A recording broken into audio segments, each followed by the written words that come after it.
தஞ்சை முதல் ஏற்பாடு செய்யப்பட்டுள்ள சமூக நீதி கருத்தரங்கில் நான் ஒரு பார்வையாளராக அமர்ந்து அந்த உரைகளை கேட்க வேண்டும் என்று பெங்களூரில் இருந்து வருகை தந்திருக்கின்ற பாலச்சந்திரன் அவர்கள் சென்ற வாரம் நாம் நடத்திய கூட்டத்தில் அவர்கள் உரை நிகழ்த்தியிருக்கிறது. நம்ம இந்த மாத நிகழ்வை பத்திரிகை அனுப்பியதும் அவர்களை அழைத்து சொல்வது, நான் அந்த உரைகளை கேட்க வேண்டும், நான் தஞ்சைக்கு வருகிறேன் என்று சொல்லி நாளை நாம் காலை 9 தொடங்குகிற காரணத்தினால் ஒரு நாள் முன்னதாகவே ஒரு திட்டமிட்டு அந்த வருகையை நாம் பயனுள்ள வகையிலே அமைத்துக் கொள்ளலாம் என்று கருதியதால் நாம் இங்கே கொண்டிருக்கிறோம். இங்கே வருகை விடுத்துள்ள மதிப்பிற்குரிய தொடர்பியல் ஆளுமை கம்யூனிகேட்டர் இன்ஃபுளுசர் சமகால தமிழ் சமுதாயத்தால் நன்கு அறியப்பட்ட அரசியல் திறனாய்வாளர், பணி நிறைவு செய்த இந்திய ஆட்சிப்பணி அலுவலர், மரியாதைக்குரிய ஐயா கோபாலச்சந்திரனை உங்கள் அனைவரும் சார்பாக இந்த உரையாடலை தொடர்பு சிறு அறிமுக உரையை ஐயா அவர்கள் வழங்க அது மேல நமது கேள்விகளும் உரையாடலும் தொடர்பு நான் தெரிவித்துக் கொள்கிறேன்.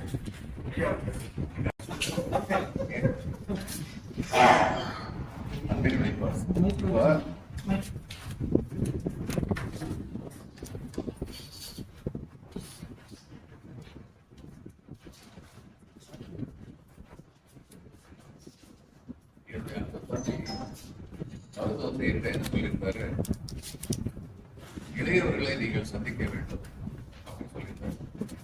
அப்படின்னா எனக்கு தெரியுது, உள்ளத்தால் இளையவர்களை சந்திக்க வேண்டும் சொல்லியிருக்காரு.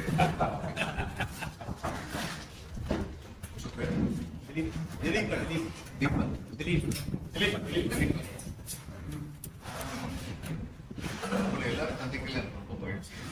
நான் என்ன எதிர்பார்க்கிறேன்னா, திலீபன் மாதிரியான வயது உள்ளவர்களை நீங்கள் எவ்வளவு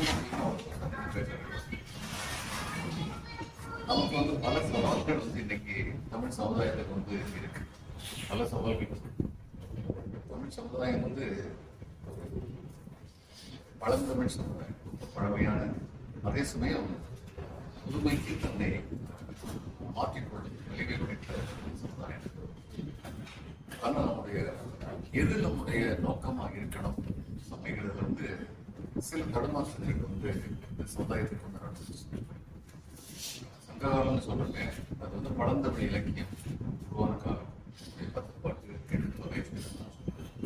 அதுக்கப்புறம் போஸ்ட் சங்ககால லிட்டரேச்சர், சங்ககாலத்துக்கு பிற்பட்ட இலக்கியங்கள் தான் திருக்குறள், நாலடியார், அதுக்கப்புறம் வந்தது காப்பிய காலம், சிலப்பதிகாரம், மணிமேகலை, சிவக சிந்தாமணி, குண்டலகேசி, விளையாட்டு, பெருங்காப்பியங்கள், இது மாதிரி 5 சிறுகாப்பியங்கள். இதுக்கப்புறம் பக்தி இலக்கியம். காப்பிய காலத்திலேயே ஒரு குழப்பம் வர ஆரம்பிச்சிருச்சு. நம்முடைய சிந்தனையில ஒரு குழப்பம் வர ஆரம்பிச்சிருச்சு. அது அந்த குழப்பம் முற்று பெற்று பக்தி இலக்கியம். பக்தி இலக்கியங்களை படித்தவர்கள் சிறந்த தமிழர்கள். அப்புறம் சுந்தரர், ஞானசம்பந்தர், மாணிக்கவாசகர், இவங்களுடைய தமிழ் புலமை இருந்து அது வரைக்கும் தமிழர்களுடைய எண்ணம் நோக்கம் மாநிலம் மகத்தானது. நம் முயற்சிக்கு தகுந்த அளவு நாம் வாழ்வில் வெற்றி அடைய முடியும். அதனால கடந்து போனாங்க தமிழர்கள். விவசாயத்தில் நம்ம பெரிய விவசாயிகளா இருந்தோம், வாணிகத்திலிருந்து பெரிய மாநிலங்களா இருந்தோம். அதனால சமுதாயத்தில் குறைகளே இல்லாமல் இருந்ததில்லை, குறைகள் இருந்தது. ஆனா குறையை மீறிய நிறைகள் இருந்தோம். நம்ம சமுதாயத்தில் அடிப்படை என்ன, நம்ம மேல் நம்பிக்கை கொண்டவர்களாக நாம் இருந்தோம். நம்முடைய சமுதாயமே அப்படி இருந்தது. ஆனா அதுக்கப்புறம் பக்தி இலக்கியத்துல நாம் பார்க்கிற பெரிய பிரச்சனை என்னன்னா, எல்லாத்தையுமே கடவுள் விட்டுறவர், எல்லாத்தையும் கேள்வி சொல்றதுன்னா ரொம்ப தப்பாங்க. புல்லாகி பூடாய் பொருளாய் பரவாகி பல் மிருகமாகி பறவையாய் பாம்பாகி கல்லாய் மனிதராய் பேயாய் கணங்களாய் பல் அசுரராகி முனிவராய் தேவராய் எல்லா பிறப்பும் பிறந்து இழைத்தேன் எம்பெருமான் மெய்யே என் பொன்னடிகள் கண்டின்று வீடுற்றேன். உன்னுடைய பார்த்தோன்னே எனக்கு சொர்க்கமே கிடைச்சிருச்சு அப்படின்னு சொல்லி அவர் சொல்றாரு. அப்போ மனித பிரயத்தனத்துக்கு வந்து செகண்டரியா முயற்சிக்கிறோம். அப்ப இதுல இருந்து என்ன பிரச்சனை வருதுன்னா, ஒரு மனிதனுக்கு வாழ்க்கையில என்ன பிரச்சனை வந்தாலும் அது எந்த காரணத்தினாலும் அந்த பிரச்சனை வரலாம். சமுதாய அமைப்பின் காரணமாக அந்த பிரச்சனை வரலாம். பாரதிதாசன் ஒரு பாட்டு, பகுத்தறிவு மன்றத்திலே உலகம் என்ற படை முதலாளி என்னை நடத்தி வைத்து மிகுத்திருந்த உன் நன்சை புன்சை யாவும் வெகு காலத்தின் முன்னே மக்கள் யாரும் சுகித்திருக்க குத்தகைக்கு விட்டதுண்டோ சொல் அப்படின்னு உலகப்பன் ஆமாம் என்றார். குத்தகைக்காரர் நமக்கு குறித்த எல்லை குறித்தபடி உள்ளதுவா என்று கேட்டேன். கைத்திறனும் வாய்த்திறனும் கொண்டவர்கள் கண்மூடி மக்களது நிலத்தை எல்லாம் கொத்திக்கொண்டு ஏப்பமிட்டு வந்ததாலே கூலி மக்கள் அதிகரித்தார் என்று செய்வேன். அதிகரித்த தொகுதியாய் செல்வமெல்லாம் அடுக்கடுக்காய் சிலரிடம் போய் ஏறிக்கொண்டு சதுராடு தேவர் அடியாள் போல் அடித்து தருத்திரரோ கொழுப்போல துடிக்கின்றார். இது இந்நாள் நிலை என்றால் உலகம். இது நம்முடைய மத்திய இலக்கிய காலத்திலேயே ரொம்ப பெருசா. என்னைக்கு வந்து வேட்டுவ சமுதாயமாக இருந்த மனித சமுதாயம் வேளாண்மை சமுதாயமா மாறிச்சோ அன்னைக்கே வந்து சமுதாய ஏற்றத்தாழ்வு வந்துச்சு. சில பேர் வந்து நில சொந்தக்காரர்கள், பல பேர் வந்து நிலத்துல உழுது படிக்கிறவங்க அப்படிங்கிறது வந்துச்சு. அது ரொம்ப அந்த வேற்றுமை பெருகிக்கிட்டே போறதுக்கு சமுதாயத்தில் ஏற்படுத்தப்பட்ட சில தவறான சடங்குகள் வந்து காரணமாயிடுச்சு. ஜாதின்னு சொல்லிட்டு நீ இந்த ஜாதியை சேர்ந்தவன்னா நீ உழுதுறதுல இருக்கு, இன்னைக்கு வந்து மறுவைக்கிறதுல இருக்கு, இவ்வளவு அதுக்கு மேல போக முடியாது. அப்ப சில பேர் வந்து ரொம்ப பத்திரமா இருக்கலாம். நீங்க தஞ்சாவூர்ல இருக்கீங்க, இங்க ரெவன்யூ டிபார்ட்மெண்ட், நான் வந்து வெஸ்ட் பெங்கால்ல தான் ஒர்க் பண்ணேன், எனக்கு இந்த ரெவன்யூ டிபார்ட்மெண்ட் சரியா தெரியாது. ஆனா ரெவன்யூ டிபார்ட்மெண்ட்ல வேலை பார்த்த ஒருத்தர் என்ன சொன்னாங்க, இந்த சோழர் காலத்துல வந்து இறையிலி நிலங்கள்னு கொடுத்தாங்களே சார், அந்த இறையிலி நிலங்கள் கொடுத்ததுல வந்து இந்த விவசாயிக்கு ஒரு பிரயோஜனமும் கிடையாது. அதாவது அதுக்கு முன்னாடி வந்து மன்னருக்கு திரை கட்டிக்கிட்டு இருந்தாங்க, இது டேக்ஸ் கட்டுவாங்க, நெல் வரி கட்டுவாங்க. இப்போ அது வந்து இவங்களுக்கு கொடுக்குறாங்க, கோயிலுக்கு கொடுக்குறாங்க. இன்னும் அவங்க சொல்றாங்க you will know it better. Thanjavur மாவட்டத்துல, ஒன்றுபட்ட தஞ்சாவூர் மாவட்டத்தில் உள்ள பல இறையிலி நிலங்களாக கொடுக்கப்பட்டவைகள் கவர்மெண்ட் எடுத்து விவசாயிகளுக்கு சொந்தமா ஆக்க முடியலையா? ஏன்னா அது வந்து கவர்மெண்ட்டுக்கு சொந்தமா நிலம் இல்லை, அது யாரோ ஒருத்தருக்கு சொந்தமா நிலம் இல்லை. It belongs to God. அது ஒரு பிரச்சனை வந்துடும். அப்ப இதனால விவசாயிகளுக்கு வந்து ரொம்ப பெரிய நன்மை வந்து கிடைச்சது கிடையாது. இறையில்கள் சொன்னதுனால அது ஒரு பெரிய பெருமையா வந்து ஆக்கி விட்டதுனால இது இட் காட் பெர்பெச்சுவேட்டட். இந்த பெர்பெச்சுவேஷன் வந்து பல விஷயத்துல வந்து நம்ம வந்து ரொம்ப தீர்மானிச்சு. அதனால நம்ம என்ன பண்ணோம், we became the most loyal servant to the God and the king. பிரிட்டிஷ்காரங்க ரொம்ப லாயலா இருந்தது நம்ம தான். அந்த வட இந்தியாவில் கடைசி நடந்தபோது அப்படி ஒரு கடைசி நடந்ததுங்கிறதே நம்ம நாடுகளுக்கு தெரியாது. அப்படி நம்ம இருந்தோம். பிரிட்டிஷ்காரனுக்கு அப்புறம் யார் ஆடுறாங்களோ அவங்களுக்கு வந்து நம்ம வந்து அடிவரடிகளாக தொண்டு புரியவர்களாக இருந்திருந்தால் அப்ப நம்மளுடைய மனப்பான்மையை வந்து ஏற்கக்கூடாத பாரதியார் சொல்வது எப்படிப்பட்ட சேவகம் பெரிய ஒரு நாடா வந்து இந்த நாடு மாறிடுச்சு. மகாத்மா காந்தி கொடுத்தது வாழ்வினை எம்மான் இந்த வையத்து நாட்டிலெல்லாம் தாழ்வுற்று வறுமை மிஞ்சி விடுதலை தவறி கெட்டு வாழ்வட்டு நின்றதாம் ஒரு பாரத தேசம் தன்னை வாழ்விக்கு வந்த காந்தி மகாத்மானி வாழ்ந்தவர். அது மாதிரிதான் தமிழ்நாடும் போயிடுச்சு. நம்மளை பற்றி நம்முடைய உண்மையான பெருமைகளை உணராமல் இருப்பதும் இல்லாத பெருமைகளை திரும்ப திரும்ப எடுத்து கூறுவதுமான ஒரு சமுதாயமாக மாறி போய்விட்டோம் அப்படிங்கிறத உண்மை. இதுல திரையில வந்து ஒருத்தர் 30 பேர் அடிச்சாரு, நிஜ வாழ்க்கையில அப்படி அடிப்பாரு அப்படிங்கிற ஒரு பாடம் கற்பிக்கப்படுகிறது. அதை எதிர்த்து எந்த பொருளும் எழுதுவது இது உண்மை இல்லை, உண்மைக்கும் பிம்பத்துக்கும் வேறுபாடு உண்டு அப்படிங்கிறது சின்னவங்களுக்கு சொல்லிக் கொடுக்கறதில்லை அப்படிங்கிற மாதிரி. எம்ஜிஆர் வந்து கத்தி சுற்றும் போது நான் ரொம்ப ரசிச்சேன். நிஜமாவே கத்தி சுத்துறாரு அப்படின்னு. இன்னொரு விஷயம், அவர் நிஜமாவே கத்தி சுத்தினார்.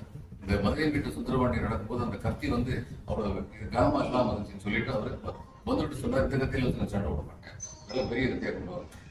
தனிப்பிறவிங்கிற படம் எடுக்கும்போது சம்மட்டி வந்து நாட்டை வந்து கொடுத்தார். இவர் என்னென்ன சம்மட்டி வந்து என்ன சம்மட்டி கொடுத்துருக்கீங்க, வெயிட்டாவே இல்லை. ஏன்னா அவர் அந்த மாதிரி பிசிக்கல் ப்ரோவர்ஸ் இதெல்லாம் வந்து இருந்தது, எல்லாத்தையும் அது இல்லை. அதை அந்த கற்பனையை வச்சு இன்னைக்கு வரைக்கும் அதே மாதிரி இருக்குன்னு எல்லாம் நினைச்சுட்டு இருக்கோம். அதுக்கு இதுலையும் பாருங்க, எம்ஜிஆர் வந்து ஒரு தானம் பண்ணார், ஏழை பங்காளர் ஆட்டார், எல்லாமே உண்மை. ஆனா அவர் வந்து ஒரு அசகாய சூழலாக நம்ம எல்லாருமே நினைச்சோம். படத்துல வந்து அன்பே பால் வந்து இவ்வளவு ஒரு செட்டிங் பண்ணு ஒரு பையன் அவங்க தூக்கி எடுத்து அடிச்சாரு அப்படின்னு சொல்லி பார்த்துட்டு வெரி ஸ்ட்ராங்கான ஆளு சொல்லி நினைச்சோம். நம்ம எல்லாமே நினைச்சோம். ஒரு பாவம் 70 வயசுல வரக்கூடாத வியாதி எல்லாமே வந்துச்சு. அப்போ அவருடைய உடல் ஆரோக்கியம் அவ்வளவு பெரிய ஆரோக்கியம். நம்ம இதை பத்தி என்னைக்காவது கேட்டுக்கோங்க. அன்பழகனும் ஒரு கலைஞரும் வந்து 90 வயசு வரைக்கும் இருந்தாங்க. அப்ப இந்த 3 பேர்ல யார் உடல் ஆரோக்கியத்தை நல்லா பேண்டது? எம்ஜிஆர் பேண்டதா? இதை நம்ம கேள்வி கேட்கறதே இல்லை. பிம்பத்தில் பார்த்தா அதனால அப்படித்தான் எம்ஜிஆர். எம்ஜிஆர் வந்து 2 இமேஜ் இருக்கு. பாடிய பேரை கண்டு முதலாம் பாடினேன் என்றவர் நிஜமாக ஏழை மேல பரிதாபப்பட்டாரு. ஏன் ஏழைகளா இருக்காங்கிற புரிதல் அவர் கிடையாது, சமுதாய புரிதல் அவர் கிடையாதுங்கிறது என்னுடைய அபிப்பிராயம். ஆனா ஏழைக்கு வந்து அவரால் செஞ்ச முடிய காரியம் ஒருவேளை சாப்பாடு. அது சின்சியரா பண்ணார், எந்த விதமான இது பண்ணாம, அதை காம்ப்ரமைஸே பண்ணாம அவர் வந்து பண்ணார். ஆனா ஒருத்தன் ஏன் ஏழையா இருக்கா, அதுக்கு இந்த சமுதாயம் எந்த அளவுக்கு கான்ட்ரிபியூட் பண்ணுது, அப்ப எம்பவர் பண்றது எப்போ எம்பவர் பண்றது அண்டர் பிரிவிலேஜ், அது ரொம்ப முக்கியம் அப்படிங்கிறதுக்கான புரிதல் வந்து எம்ஜிஆர் கிடையாது. அப்ப அந்த 11 வருஷம் 12 வருஷம் அவர் ஆண்டும் போது இந்த ஒரு சிக்கலோட தான் இந்த தமிழ்நாட்டுக்கு போயிட்டு முதல்ல வந்து நீதி கட்சி இங்க வந்த போது பல விதத்துல அவங்க வந்து ஒரு புரட்சிகரமான மாறுதல் எல்லாம் தமிழ்நாட்டில் கொண்டு வந்தாங்க. ஆனா அவங்க என்ன பண்ணாங்க, சில தவறுகள் பொலிட்டிக்கலி ஒரு பிரிட்டிஷ் ரூல்ல வந்து அவங்க வந்து அதை பெர்பச்சுவேட் பண்ற மாதிரி சில காரியங்கள் வந்து ஆதரவு தெரிவிச்சாங்க. அதனால பின்னாடி வந்த காங்கிரஸ் கட்சி அவங்களை வந்து பிரிட்டிஷ் கவர்மெண்ட் அடிவருடிகள் சொல்லி சொல்லி சொல்லி சொல்லி எல்லாத்தையும் சொல்லி கொடுத்துருந்தாங்க. இப்ப நீதி கட்சி வந்து பாருங்க எப்படி ஜனநாயகம் வந்து வலுப்பெறுங்கிறதுக்கு ஒரு பெரிய உதாரணம் வந்து இந்த நீதி கட்சி தான். எதனால நீதி கட்சி முதல்ல வந்தது அப்படின்னா, பெரிய பெரிய லேண்ட்லார்டா இருந்தவங்க, ஜமீன்தாரா இருந்தவங்க, இவங்க முன்னாடி எல்லாம் சில பேர்த்த இப்படி நின்றுட்டு இருந்தாங்க. அவங்க முன்னாடி பரம்பரையா பல நூற்றாண்டு காலமா கையை கட்டி நின்றுட்டு இருந்தாங்க. அதுக்கப்புறம் என்னாச்சு, இங்கிலீஷ் எஜுகேஷன் வந்த போது இந்த இவ்வளவு பெரிய நிலத்தை வச்சிருந்தவங்களுக்கு எல்லாம் இங்கிலீஷ் எஜுகேஷன் தேவையில்லை, நமக்கு நம்ம நிலம் இருக்கு சொந்தமா இருக்கு, நம்ம எப்போ நினைச்சாங்க. ஆனா அந்த இங்கிலீஷ் எஜுகேஷனை பிடிச்சுக்கிட்டவங்க அதுக்கப்புறம் என்ன பண்ணாங்க, கவர்மெண்ட் பொசிஷன் வந்து உட்கார்ந்தாங்க. உட்கார்ந்ததுக்கு அப்புறம் அவங்க பார்த்தாங்க, நம்ம முன்னாடி கை கட்டி நின்ற முன்னாடி இப்ப நம்ம போய் கை கட்டி நிற்க வேண்டியிருக்கு அப்படின்னு சொல்லி அவங்க நேரம் ரியலைஸ் பண்ணாங்க. தேவர் இன்டெலிஜென்ட் பீப்புள். அதாவது சண்முக வந்து என் கூட ஹாஸ்டல்ல வந்துருந்தார். நான் எம்ஏ லிட்டரேச்சர் படிக்கும்போது எம்ஏ எக்கனாமிக்ஸ் படிச்சேன். அவர் சொல்லுவார், அவர் குடும்பத்துல வந்து 4 அண்ணன் தம்பியில ஒரு பொண்ணு தான் படிச்சாங்க, மற்றவங்க படிக்கவே இல்லை. அவங்க எல்லாம் நல்லா இருந்துச்சு. அவர் சொல்றாரு, எங்க அண்ணன் வந்து ஒரு குடி மண்ணை எடுத்து அப்படின்னு பிடிச்சு பார்த்துட்டு இவ்வளவு நீர் சத்து இருக்கு, இதுல இந்த பயிரா சரியா வந்து சொல்லிடுவாரு. அவ்வளவு தூரத்துக்கு புத்திசாலி. அப்ப அவங்க அவ்வளவு தூரத்துக்கு புத்திசாலியா இருந்தாங்கன்னா, அப்ப இந்த பெரிய பெரிய லட்சுவார்த்தாரா இருந்தவங்க, ராஜாவா இருந்தவங்க, ஜமீன்தாரா இருந்தவங்க, அவங்களுக்கு புத்தகங்கள் எல்லாம் அப்ப அவங்களுக்கு தெரிஞ்சிருச்சு. நம்நாடு படத்துல வந்து ரங்கராவ், அசோகன், தங்கவேலு, இவங்க 3 பேரும் தான் ஊர்ல நாட்டகம் பண்ணிட்டு இருக்காங்க. எம்ஜிஆர் வந்து ஒரு சின்ன பையனா வந்து அவங்களை தோப்படிச்சு உட்கார்ந்த உடனே ரங்கராவ் வந்து சொல்லுவாரு, நம்ம விடக்கூடாத இடத்த விட்டுட்டோம், இவன் வரக்கூடாத இடத்துக்கு வந்துட்டான் அப்படின்னு சொல்லி சொல்லுவாரு. அது மாதிரி ஜமீனெல்லாம் பார்த்தாங்க, என்னடா நம்ம வந்து இங்கிலீஷ் எஜுகேஷனை புதுதான் நினைக்கல. கடைசியில் பார்த்தா நம்மகிட்ட இருந்தவங்க எல்லாம் இன்னைக்கு நமக்கு மேல வந்து உட்கார்ந்துட்டு இருக்காங்க. அவங்களுக்கு மேல என்ன இருக்கு, பொலிட்டிக்கல் பவர் இருக்கு. பியூரோக்ரசிக்கு மேல பொலிட்டிக்கல் பவர் இருக்கு. அப்ப அந்த அதிகாரத்தை நம்ம பிடிச்சிட்டோம்னா எல்லாம் சரியா இருக்கணும். அப்ப அதிகாரத்தை பிடிச்சாங்க. இப்ப அதிகாரத்தை பிடிக்கும் போது ஜனநாயக வழியில அதிகாரத்தை பிடிக்க முடியும். அப்ப அவங்க என்ன பண்ணாங்க, நம்ம எத்தனை பேர் இருக்கோம், ஒரு 10 ஜமீன்தாரு, ஒரு 30 ஒரு 300 நிலக்கிழமை, இது மாதிரி இருக்கும். நமக்கு எத்தனை ஓட்டு இருக்கு. அப்போ இந்த அதிகாரம் நமக்கு நிலைச்சு நிற்கணும்னா என்ன பண்ணணும், பரவலா வந்து இந்த நம்மள மாதிரி பாதிக்கப்பட்டு பரம்பரையா ஒண்ணும் இல்லாம கிடக்காங்களே, அவங்களுக்கு எல்லாம் கொஞ்சம் வசதி கொடுத்தோம்னா அவங்க தான் நம்ம ஓட்டு நின்றுவாங்க. அப்போ அதனாலதான் reservation. It was an enlightened self-interest.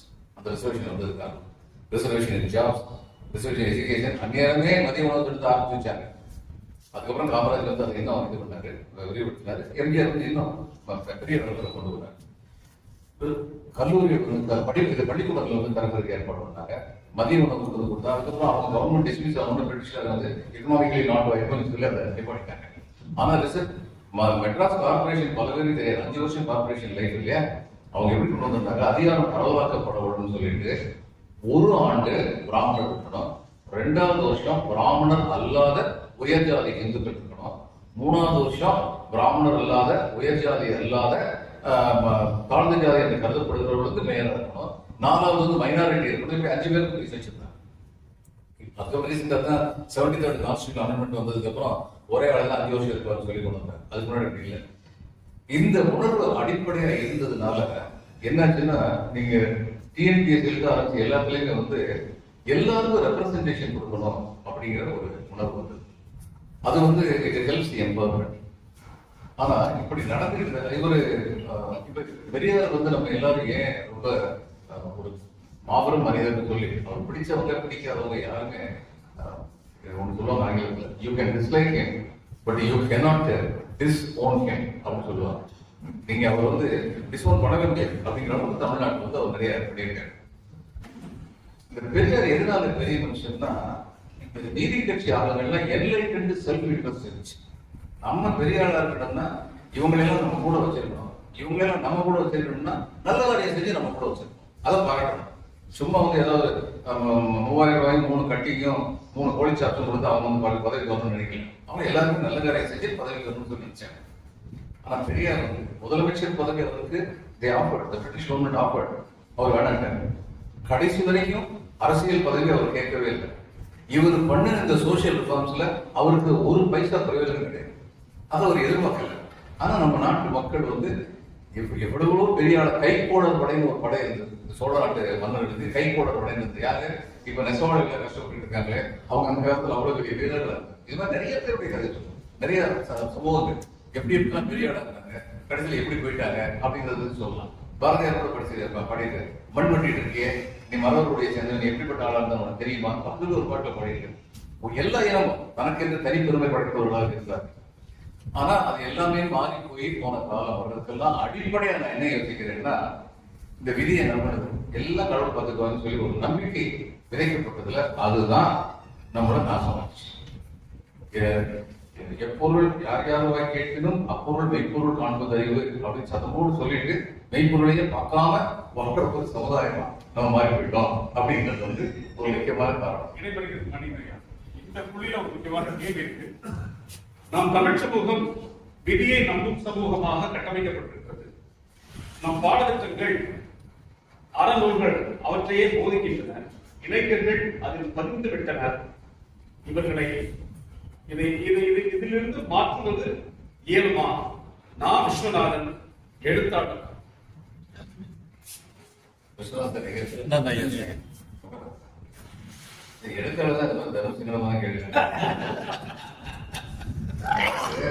சரியா கேட்டீங்க.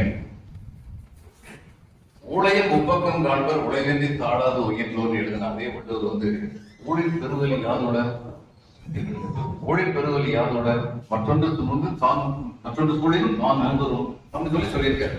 அப்ப அந்த காலத்திலே வந்து ஊழுங்கிறது ரொம்ப பெரிய விஷயம். அரசியல் பிழைத்தோர் கரம் தொற்றாவதும் உரைசால் பத்தினைக்கு உயர்ந்தோர் ஏத்தலும் ஊழ்வினை உறுத்து வந்து விட்டும் என்பதும் அப்படின்னு சொல்லி பதியத்தில் வந்து சொல்லியிருக்காங்க சிலப்பதிகாரம். இப்ப இந்த நம்பிக்கை வந்து இருந்தது. இன்னைக்கு என்னன்னா ஊழ் இருக்கு, ஆனா அதே சமயம் நம்ம வந்து தெய்வத்தால் ஆகாதெனும் முயற்சி தன் மெய்வருந்த கூலி தரும் அப்படின்னு சொன்னது வள்ளுவர் தான். அப்போ எல்லாருமே முடியாதுன்னு சொல்லிட்டாங்கனாலும் நான் கஷ்டப்பட்டு உழைச்சேன்னா அதுக்கு தகுந்த கூலி எனக்கு இருக்கும் அப்படிங்கிற நம்பிக்கையையும் இந்த சமுதாயத்தில் கூட்டிக்கிட்டே இருந்தாங்க. ஆனா இன்னைக்கு அப்படி ஒரு ரேஷனல் சொசைட்டியா ஒரு 30-40 வருஷம் ஒரு 1000-1500 ஆண்டுகளாக சில நம்பிக்கைகள், சில மூட நம்பிக்கைகள் நான் நினைப்பேன், மற்ற சில நம்பிக்கைகள் மட்டும் நினைக்கலாம். சில நம்பிக்கைகள் ஆழமாக விதைக்கப்பட்ட ஒரு சமுதாயத்தில் ஒரு 30-40 வருஷத்துல வந்து ஒரு பெரிய புரட்சி. நம்ம சொல்ல வேண்டியது, நான் ஹார்வர்ட் யூனிவர்சிட்டி போனது அங்க ஒரு பெரியாரை பத்தி ரிசர்ச் பண்ண சொல்றாரு. இவ்வளவு பண்ணியிருக்காரு, அவருடைய காலகட்டத்தில் அவரை பத்தி செய்திகள் பத்திரிகைகள் ஏங்க வரல கேட்டாரு. பத்திரிகை யாரும் சொந்தமா இருந்துச்சுன்னு உங்களுக்கு கேள்வி கேட்டு அப்போ உங்களுக்கு தெரிஞ்சிடும். இல்ல இது பெரிய விந்தை ஒண்ணும் இல்லை. அப்படி சப்ரஸ் பண்ணி இதை பற்றி பெரியாரை பற்றி ஒரு படம் வந்தது, பாரதியார் பத்தி ஒரு படம் வந்தது. கேரளா அவர் எதுக்கு நேதாஜி பத்தி படம் எடுக்கணும்னு கல்கத்தா வந்தார். அந்நேரம் எங்களுக்கு ஒரு படம். அப்ப அந்நேரம் வந்து அவர் சொன்னாரு, இதுல வந்து கொஞ்சம் அவர் பண்ண புரட்சியெல்லாம் நான் சொல்லியிருக்கேன், பாரதியார் பண்ண புரட்சியெல்லாம். ஆனா அவங்க என்ன பண்ணிட்டாங்க, அதை எதிர்த்தவங்க இதை பிரபலப்படுத்த வேண்டாம், இதை எதிர்த்தோம்னா இன்னும் ஜாஸ்தியா பார்த்துவாங்க அப்படியே போயிட்டு அதே மாதிரி அந்த படம் அப்படியே போயிடுச்சு. அது ஞான ராஷ்டிரம் சொன்னாரு. இந்த மாதிரி பலவிதமான யுக்திகள் வந்து கையாளப்பட்டு கொண்டிருக்கின்றன, இன்னைக்கு வரைக்கும் கையாளப்பட்டு கொண்டிருக்கின்றன. நமக்கு வந்து பிம்பத்துக்கும் நிஜத்துக்கும் உள்ள வித்தியாசம் சரியா தெரியணும். நமக்கு தெரிஞ்ச அளவுக்கு நம்முடைய இளைய சமுதாயத்துக்கு வந்து தெரியறதில்லை. நான் பல கூட்டங்களுக்கு போகும்போது எல்லாம் பிரமாதமா பேஷன்ஸ்லாம் சொல்லும்போது நான் சொல்லுவேன், 40 வயசு கீழே ஒருத்தர் கூட பார்க்க முடியலையே, நான் பேசி என்ன பிரயோஜனம் அப்படின்னு சொல்லி கேட்டேன். இளைஞர்கள் மத்தியில இது போனோம். நம்ம பண்ண ரொம்ப பெரிய தவறு, அரசியல் ரொம்ப தப்பு. காலேஜில் எல்லாம் அரசியல் இருக்கக்கூடாது அப்படின்னு சொல்லி அரசியல் வந்து நம்ம வாழ்க்கையோட இரண்டரை கலந்து, அது எப்படி அரசியல் இல்லாமல் இருக்க முடியும்? sociology and political science, they are intertwined along with the economic philosophy. எல்லாமே வந்து ஒன்றோட ஒன்று கலந்து எல்லாம் சேர்ந்ததுதான், தனித்தனியா பிரிச்சு வைக்க முடியாது. ஒரு காலத்துல அரசியல் வந்து மாணவர்கள் மத்தியில ரொம்ப பிரபலமா இருந்ததுனாலதான் நாசிசத்தையும் பாசிசத்தையும் எதிர்த்து இங்கிலாந்து பிரான்சில் உள்ள இளைஞர்கள்லாம் வந்து இரண்டாவது உலக மாணவர்கள் சமயத்தில் they enlisted themselves in the army. நீங்க காட்பாதர் படத்தில் பார்ப்பீங்க, மைக்கேல் கார்லியோனி பின்னாடி வந்து அவன் மத்திய லீடராக ஒரு கட்டாயம் வந்துச்சு அவங்க அப்பாவை காப்பாற்றுறதுக்காக. அவங்க அப்பா இருந்த காலத்துல he just went and enlisted in the army. அதில் ஒரு உடனே அவன் மூத்த வந்து போகணும், யாரை கேட்டாங்க என்லிஸ்ட் பண்ண அப்படின்னு அன்னைக்கு போவான். இப்போ பேசாம இருப்பேன், ஏன்னா அண்ணன் வந்து பெரிய மரியாதை, பேசாம இருப்பான். இது ஐ டிசைட் பொண்ணு டாம் வந்து சொல்லுவான், டாம் கேகன் வந்து சொல்லுவான், கன்சிலியரியா அவங்க அப்பா வந்து வளர்க்கக்கூடிய அவருக்கு பையன். அவன் சொன்னான், your father lot of plans for you, we have discussed இருந்தான். பொண்ணுங்க மைக்கில் வந்து கேட்பான், my father had a lot of plans for me and you discussed. யார் டிஸ்கஸ் பண்ணோம்? நாங்க டிஸ்கஸ் பண்ணோம் என் வாழ்க்கையை பத்தி. அப்படி சுதந்திரமான எண்ணத்தோட இந்த பாசிசம் நாசிசம் வந்து உலகத்துக்கு தீக்குட வைக்கிறது நினைச்ச இளைஞர்கள் எல்லாருக்கும் அந்த காலத்துல வந்து ஆர்வம் சேர்ந்தாங்க. இன்னைக்கு நம்ம இளைஞர்கள் மத்தியில் அப்படி என்ன இருக்கு? எனக்கு தெரிஞ்சு அப்படி இருந்தது. அதாவது ஒரு சினிமா பார்த்த ஒரு ஆர்வம் இருக்கலாம், அல்லது ஒரு அரசியல்வாதியை பற்றின கவர்ச்சி இருக்கலாம். ஆனா இதுதான் கொள்கை, இந்த கொள்கை நமக்கு நல்லதா? இதுல வந்து மாலை முகூர்த்த ஒரு மீட்டிங் இருக்கு. அந்த மீட்டிங்ல வந்து நானும் பழகத்து பையா, திருச்சி வேலுசாமி அவங்க எல்லாரும் பேசுறது போயிருந்தாங்க.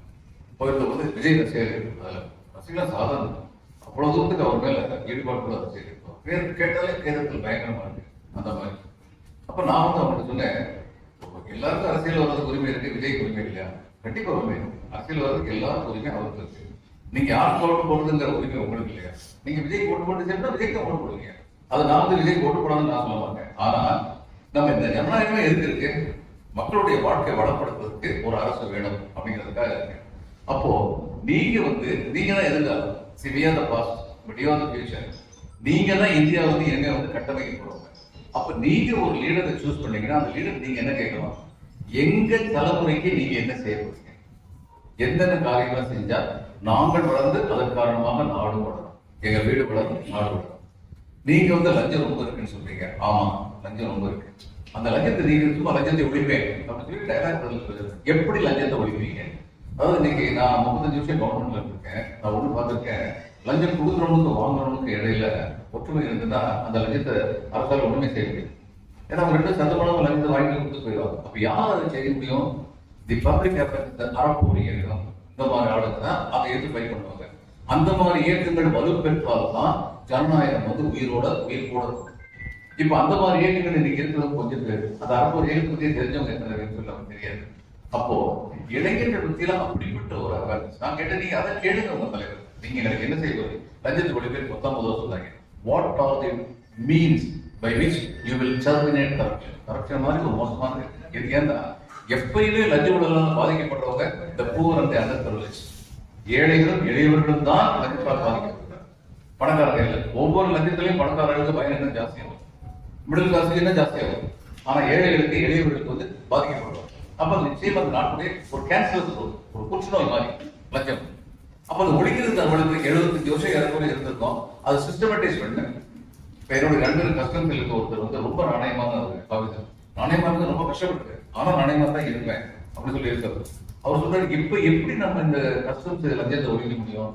கையும் கடவுமா முடிச்சா ஒழிக்கலாம். இப்பதான் பெட்டிக்கடையில் ரூபாய் கொடுத்துட்டு போறாங்க, அந்த பெட்டிக்கடை கலந்து இவங்க கொடுத்துறாங்க.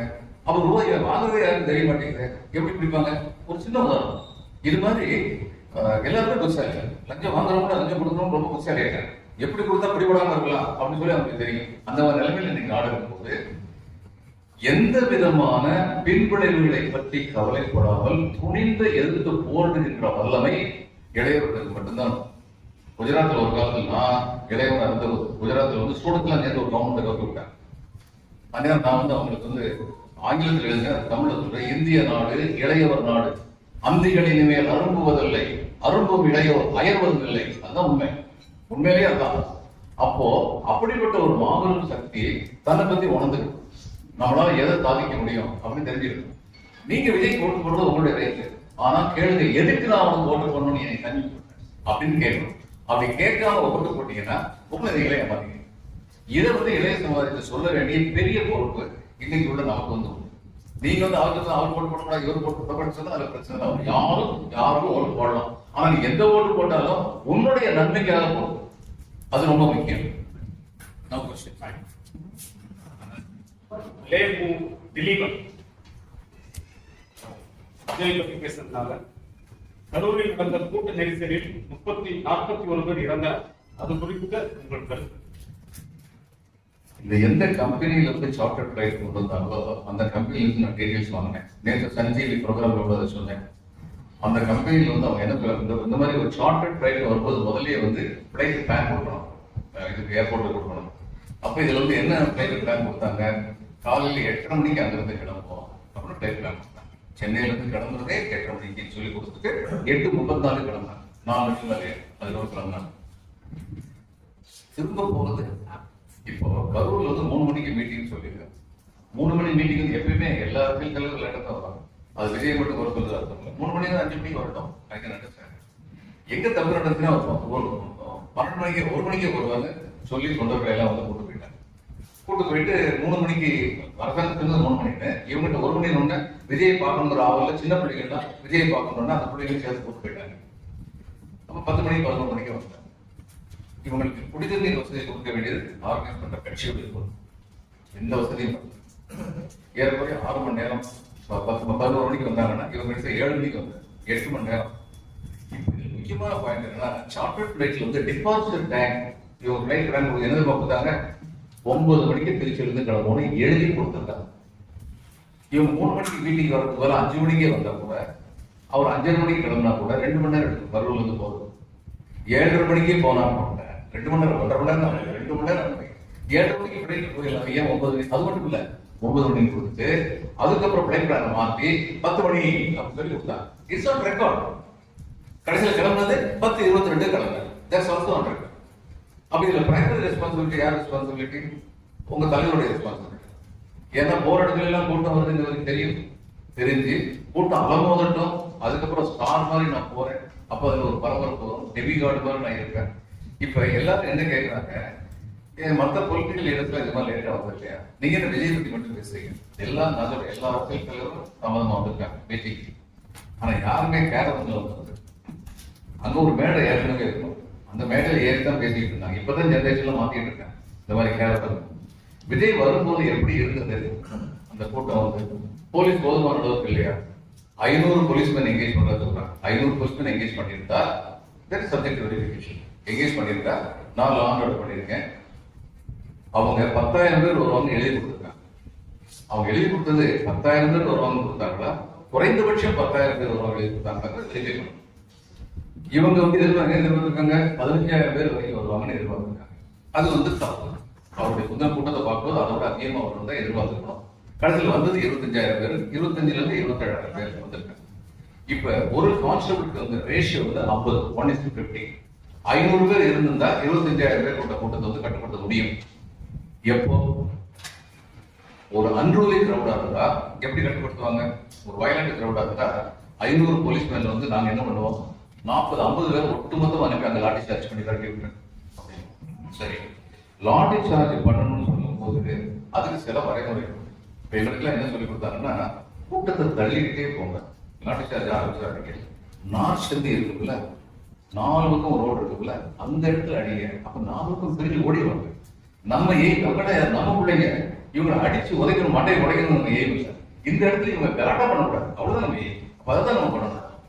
இப்போ அதுதான் நார்த் செந்து இங்க கிடையாது. இப்ப இன்னொரு முக்கியமானது, இது வந்து ஒரு ஆன்டி சோசியல் கிரௌடே கிடையாது. இது வந்து ஒரு ரசிகர் கூட்டம். அவர் பார்க்கணுங்கிற ஆசையில வந்தோம். நம்முடைய மக்கள் அவங்க லாட்டி சார்ஜ் பண்ண முடியாது. இப்ப 500 பேர் வந்து 25,000 பேருக்கு போதும்னா அப்ப எப்படி உங்களால கண்ட்ரோல் பண்ண முடியல? இப்ப நீங்க வந்து எங்களுடைய ஜெனரேஷன்ல நாம வந்து பொதுக்கூட்டத்தை பார்க்கிறோம். இந்த டிஎம்கே பொதுக்கூட்டத்துல என்ன பண்றாங்க, கருப்பு சிவப்பு போட்டு அது பெரிய கம்பீரமா வருவாங்க தொண்டர்கள்லாம். இந்த தலையில் தொப்பி வந்து கருப்பு சிவப்பு தொப்பி, அது அவங்களுக்கு பெரிய கௌரவம், ஒரு அங்கீகாரம். அப்போ யார் வருவாங்க? லோக்கலா உள்ளவரை. லோக்கல்ல வந்து ஒரு 30 பசங்களை பிடிச்சி எப்பா நீங்க கூட்டத்தை பார்த்துக்கப்பா அப்படின்னு சொல்லி வட்ட செயலர் சொல்லுவார். அந்த கௌரவத்தோடு வருவாங்க. வரும்போது ஒரு இடத்துல போலீஸார் வந்து என்னங்க இவர் நினைக்கிறாங்க கஷ்டமா இருக்கு. ஏன்னா இந்த பசங்க என்ன சொல்லுவாங்க, ஏதோ இந்த இடத்துல நம்ம தள்ளி போங்க, ஏதாவது பிரச்சனை வந்துடும், ஏன்னா மரத்து மேலே இறங்கின கீழே இறங்கின ரொம்ப உரிமையா பேசுவாங்க. அவங்க சொல்றதை கேட்பாங்க. மாப் சைக்காலஜின்னு ஒன்று இந்தியா மட்டும் இல்லை, எல்லா நாட்டிலையும் மாப் சைக்காலஜி என்னன்னா கவர்மெண்டுடைய அத்தாரிட்டியை பார்த்து வெறுப்பு. ஆனா தனிப்பட்ட முறையில் அந்த வெறுப்பை நம்ம காட்ட முடியாது. தனிப்பட்ட போலீஸ் கண்டுபிடிச்சிருந்தா 4 வாங்கி வயசு நம்ம ஒன்று, ஆனா கூட்டம் 50 பேர் இருந்தா ஒரு போலீஸ் தான் இருக்காங்க, என்ன பண்ணுறாங்க நம்மள. அப்போ மாப் சைக்காலஜி என்னன்னா கவர்மெண்டுடைய அத்தாரிட்டியை மீறுறது. போலீஸ்காரன் சொன்னா பயம் நேரே செய்ய முடியாது அப்படி சொல்லி சொல்றது. அப்போ போலீஸ் மட்டும் சொன்னா இந்த கூட்டத்தை கட்டுப்படுத்த முடியாது. அவங்க எழுதி கொடுத்துருக்காங்க, தொண்டர்கள் தான் எங்களுடைய தொண்டர்கள் வந்து கூட்டத்தை கட்டுப்படுத்துவாங்க எழுதி கொடுத்துருக்காங்க. ஆனா அந்த தொண்டர்கள் வந்து வரவே இல்லை, யாருமே இல்லை. இந்த ஆக்சிடென்ட் நடந்ததுக்கு அப்புறம் தமிழக வெற்றி கழகத்துல யாரையுமே காணும். இதுல காத்துக்குள்ள போய் பார்க்கல, அந்த கூட்டத்துல இருந்து ஹெல்ப் பண்ணல, தலைவர் ஓடி போனாரு, எல்லாரும் ஓடி போயிட்டாங்க. சில பேர் சொல்றாங்க சில பேர் செஞ்சதை பத்தி கவலைப்படாம விஜய் ஓடி போயிட்டா நினைக்கல. அவ்வளவு தூரத்துக்கு இருந்த மனம்லாம் இல்லை. விஜய் வந்து திகைப்படுத்துறாரு, அவருக்கு தெரியல இப்படி ஒண்ணு நடக்குமா, இப்படி ஒண்ணு நடந்துருச்சு, இந்த சிச்சுவேஷனை எப்படி ஹேண்டில் பண்றது அப்படிங்கிறது அவருக்கு தெரியாது. ஏன்னா அவர் வந்து முதிர்ச்சியான அரசியல் தலைவர் கிடையாது. அப்ப ஸ்பீச் எழுதி கொடுத்தாங்க, பேசிட்டாரு. இதுல என்ன பேசுறது யாரும் எழுதி கொடுக்கல, எப்படி பிஹேவ் பண்றது யாரும் சொல்லிக் கொடுக்கல. அதனால வந்து அந்த இடத்துல போயிட்டார், திகைப்பால் போயிட்டார். That's what I think. I don't think he was a criminal. ஆனால் அது ஒரு அரசியல் தலைவருக்கு அழகல்ல. ஒரு அரசியல் தலைவர் அப்படி இருக்கக்கூடாது. நான் மாலை முரசு மீட்டிங்லேயே சொன்னேன், விஜய்க்கு வந்து இன்னும் அரசியல் தலைவர் என்ற பக்குவம் வரவில்லை. அது வரட்டும், வளர்த்துட்டு அரசியல் தீவிரமாக ஈடுபடட்டும் அப்படின்னு அன்னைக்கே சொன்னேன். இன்னைக்கு இன்னும் அடுத்தவன் சொல்ல வேண்டியிருக்கு. அது அப்ப யார் காரணம் நீங்க கேட்டீங்கன்னா, இப்ப இன்னொன்னு செய்யலாம். இந்த மாதிரி இப்ப அவ்வளவு கூட்டம் இருந்ததை ஒழிய மக்களுக்கு வந்து தாகம் இருக்கு. எப்படி வதந்தி பரவுதுதான் என்ன சொன்னாங்க, செந்தில் பாலாஜி பேரை சொன்னோடனே செயல்படுத்தி தெரிஞ்சாங்கன்னு சொன்னாங்க. செந்தில் பாலாஜி ஒரு இதுல சொல்றாரு, 4வது நிமிஷமோ 5வது நிமிஷமோ செயல்படுத்தி தெரிஞ்சாங்க, என் பேரை சொன்னது 9வது நிமிஷம். அப்போ 9வது நிமிஷத்துல யாராச்சும் ஆன்டிசிபேஷன் சொல்லி தராது எழுவாங்களா? இப்ப செந்தில் பாலாஜி யார், எனக்கு வந்து கிரிமினல் கேசஸ் எகென்ஸ்ட் அவர் கிரிமினல் கேஸுக்கு அவர் கோர்ட்ல போய் பேஸ் பண்ணணும், கோர்ட்டு தண்டிச்சா தண்டனை வாங்கணும், கோர்ட் விடுதலை சொல்லிட்டா விடுதலை வந்துடும், நல்லா பயன்படலாம். ஆனால் செந்தில் பாலாஜி பேரை சொல்லி ஒரு குற்றச்சாட்டு சொல்லும்போது அதுல உண்மை இருக்கும். அது உண்மை இல்லைன்னா அது பெரிய வதந்தி, அப்படியே திசை திருப்பது. இது எல்லாமே இந்த செந்தில் பாலாஜி 4 நாள் நடந்துச்சு அப்படின்னு சொல்லி திசை திருப்ப பார்க்குறது. இன்னைக்கு வந்து இட்ஸ் நாட் பாசிபிள். எனக்கு இன்ஃபர்மேஷன் டெக்னாலஜி உள்ள நேரம் எல்லாம் கையில வந்து கேமரா வச்சு தெரியுறாங்க. ஒவ்வொருத்தர் வீடுகள் வந்து கண்டுபிடிச்சிடலாம், எந்த நேரத்துல என்ன நினைச்சு கண்டுபிடிச்சிடலாம். அப்போ அந்த நேரத்துல வந்து விஜயுடைய வண்டி நடுவில் போகும்போது இப்படி இருந்துச்சு கூட்டம். விழுந்தா எண்ணெய் வந்ததுன்னு சொல்லுவாங்கல்ல, அது மாதிரி கூட்டம். இந்த கூட்டத்துல போகும்போது விஜய்கிட்ட சொல்லப்படுது, இதுக்கு மேல போகாதீங்க, அங்க உள்ள கூட்டம் நிறைவுறாங்க. விஜய்கிட்ட சொல்லல, விஜயுடைய டிரைவர்த்தையோ அல்லது குஸ்தியானு சொல்லியிருக்காங்க. அவங்க அந்த பேச்சை கேட்காம போயிருக்காங்க. கேட்காம போகும்போது என்ன ஆகும், இந்த கூட்டத்துக்கு நடுவில் போகுதுன்னா இப்படி இருக்க கூட்டம் பிரியணும் இல்லையா, வேற வழி இல்லை. வேன் போறதுக்கு, கேரளான் போறதுக்கு அப்படி பிரியும் போது எப்படி பிரிஞ்சாங்க, எப்படி பிரிய முடியும்? அந்த பக்கம் உள்ளவங்கள தள்ளணும், எப்படி பிரிய முடியும்? அந்த பக்கம் தள்ளும்போது அவன் நான் கேள்வி விடுவாங்க, அவன் இவங்கள தள்ளுவான். ஹியூமன் நேச்சர், 2 பக்கம் தள்ளும்போது நடக்கும்போது நடக்கும். சில பேர் கேள்வி விடுவாங்க, அவன் கடைசியில் வந்து ஆபத்து சொல்லிட்டு குழந்தைகளை வந்து மிதிச்சு கொண்டு வேணும்னா யாராவது கொண்டு சாப்பிட நினைச்சாங்க. ஆனா ஸ்டாம்பீடுங்கிறது அதுதான். இப்ப தடியடி பண்ணாங்கன்னு சொல்றாங்க, எனக்கு தெரியாது தடியடி நடந்துச்சான்னு தெரியாது. இப்ப அடுத்து வந்து இன்னைக்கு லாயோட சொல்லியிருக்காரு தடியடிலாம் நடத்தினாங்க. தடியடி நடத்தணும் எப்ப தெரியுமா, அது எப்படி நடத்தணும்னு எங்களுக்கு சொல்லி கொடுத்துருக்காங்க. ஒரு கூட்டத்துல வந்து ஸ்டாம்பீடு மாதிரி ஒரு விபரீதம் நடந்துரும் நிலைமை இருந்ததுன்னா மைல்டு லாட்டி சார்ஜ் கொடுத்து அவங்களை கலைக்கணும். ஏன்னா பேசுறது அவங்களை கலைய மாட்டாங்க, அப்ப லாட்டி சார்ஜ் கொடுத்துதான் அவங்களை கலைக்கணும். அப்ப அதுக்காக வேண்டி லாட்டி சார்ஜ் பண்ணலாம், பண்றது தப்பு கிடையாது. இவங்க பண்ணாங்கன்னு எனக்கு தெரியாது, எப்படி பண்ணாங்கன்னு எனக்கு தெரியாது.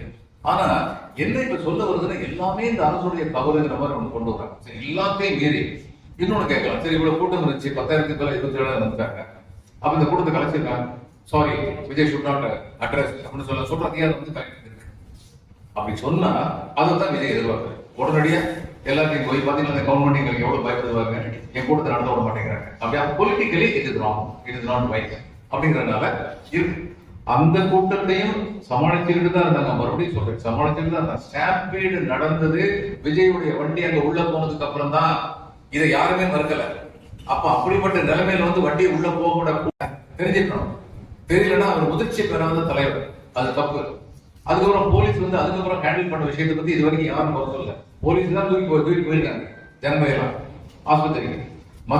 இப்ப இன்னொன்னு என்ன சொன்னாங்க, அது எப்படிங்க அது ஆக்சிடென்ட் ஆன உடனே வந்து ஹாஸ்பிட்டல் ரெடியா பண்ணிட்டு வச்சிருந்தாங்க. நான் கொஞ்ச நாள் தஞ்சாவூர் மெடிக்கல் காலேஜ் இருந்தேன், தமிழ் போடுவாங்க. அங்க போய் பார்த்தேன், ஒரு சாதாரண ஏழை விவசாய தொழிலாளி ஒரு அம்மா, அவங்களுக்கு ஹார்ட் அட்டாக் வந்துச்சு. எந்த ட்ரீட்மெண்ட் கொடுத்தாங்க, எப்படி ரெடி சிச்சுவேஷன் இருந்தது, எப்படி அவங்க உயிரை காப்பாத்தினாங்கன்னு சொல்லி அப்படியே அத்தனையும் அவங்க இருக்கிறது எல்லாம் ரெக்கார்ட் இருக்கு. அது காசு ரொம்ப பெருமையா இது மாதிரி நாங்க பண்ணணும். இன்னைக்கு நம்ம ஆஸ்பத்திரிகள் வந்து இந்த உயிர் காப்பு மருந்துகள் சிலைகள் இல்லாம இருக்கு, சில டாக்டர்ஸ் வந்து மிஸ் ஆயிடுறாங்க. ஆனா பெரும்பாலும் இதெல்லாம் வச்சுட்டு தான் இருக்கு.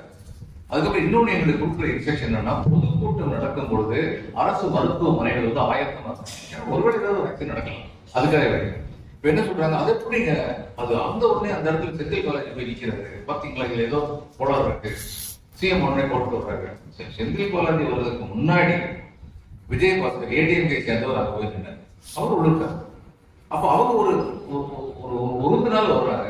அப்ப விஜயபாஸ்கர் செந்தில் பாலாஜி டீல் அடிச்சிட்டாங்க. டிஎம்கே ஏடிஎம்கே ரெண்டு பேரும் சேர்ந்து இன்னைக்கு விஜய் ஒரு வழி முடியும் டீல் அடிச்சாங்களா, அது நடக்க முடியாத காரியம். அதனால இந்த வதந்திகள் அதுக்கு ஒரு முக்கியமானது ஒண்ணு என்னன்னா, இது முடிஞ்சதுக்கு அப்புறம் ஏன் விஜய் 3 நாளா வெளியே தலையிறாரு? அன்னைக்குதான் ஏதோ பதத்துல போயிட்டாரு, அடுத்த நாளாவது பேசிருக்கலாமே. 3 நாள் கழிச்சு பேசும்போது நிச்சயமா நம்ம எல்லாருமே அந்த காணொலியை பார்த்தோம். தன்னுடைய ஆதரவாளர்கள் ஒரு வரி சொல்றாரு, இறந்தவர்கள் தன்னுடைய ரசிகர்களிடம் தன்னுடைய ஆதரவாளர்களிடம் ஒரு வரி சொல்றாரு. இறந்தது யாரு, அவர் பாக்குறதுக்கு அவர்ல வந்து ரசிகர்கள் தான், அதை ஓன் பண்ணணும், அதை வந்து சொல்லல. அதனால திரும்ப திரும்ப நான் வந்து சில பேர் நினைக்க கல்வி நெஞ்சம் அதெல்லாம் நினைக்கிறாங்க, இன்னொன்று திங்ஸ். ஆனால் அவருக்கு முதிர்ச்சி பத்தாது. இன்னொன்னு, திருச்சியில நாற்காலியை போட்டு உடைச்சிருக்காங்க, மதுரையில நாற்காலியை போட்டு உடைச்சிருக்காங்க, உணவு விடுதி சின்ன உணவு விடுதி வச்சிருக்காங்க, அங்க போய் சூரிய அடைக்கிறாங்க. இது யூத் எக்ஸூவரன்ஸ் சொல்லுவாங்க, இது நடக்கும் சின்ன பிள்ளைங்க வந்து. நான் வந்து ஒரு உதாரணம் சொல்லியிருந்தேன். நான் 5 வயசுல என் ஒய்ஃபோட அக்கா பையன் ராஜான்னு சொல்லி சின்ன பையன், அவன் வந்து என்னை பார்த்தா என் அவனுக்கு ரொம்ப பிரியம். அவன் ஒரு இடத்துல இருக்கான், அவன் இன்னொரு சித்தப்பா வீட்டுக்கு போயிருக்கான், அந்த சித்தப்பாவுக்கு நான் போயிருக்கேன். என்னை பார்த்த சந்தோஷத்துல அவனுக்கு என்ன பண்றது தெரியல, சின்னப்பான்னு பார்த்தான், ஒரு ஷூ எடுத்தான், குடுன்னு ஓடுங்க என் தலையில டாங்கன்னு ஒரு அடி அடிச்சான். அவன் சந்தோஷம், அதை எக்ஸ்பீரியன்ஸ் பண்றதும் அவன் போய் நான் உதைக்க முடியுமா, அவன் ஒரு மகிழ்ச்சியில் இருக்கான்.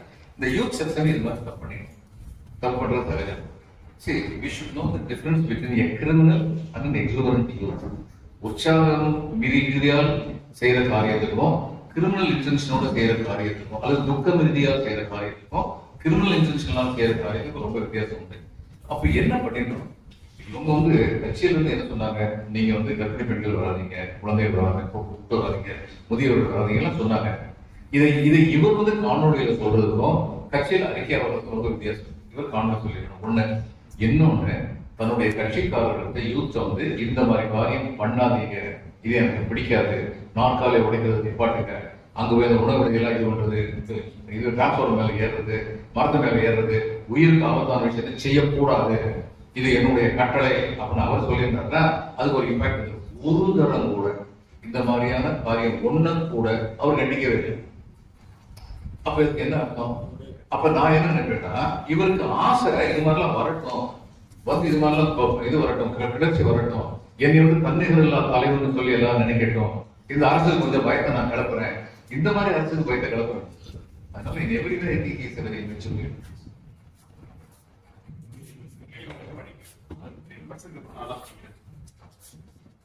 மூன்று கேள்விகள் வந்து இளைஞர்களுக்கு பின்னே இருக்கிறது. தற்போதைய அரசியல் சூழ்நிலைகளில் இளைஞர்கள் எத்தகைய முடிவுகளை கையாள வேண்டும், இளைஞர்களின் இன்றைய நிலை குறித்து தங்களின் கருத்து ஆக 2 கேள்விகள். கருத்து ஜெயக்குமார் மற்றும் சுரேஷ். இளைஞர்கள் பற்றி ஐயா இதுவரைக்கும் பேசுகிற பல கருத்து சொல்லிட்டாங்க.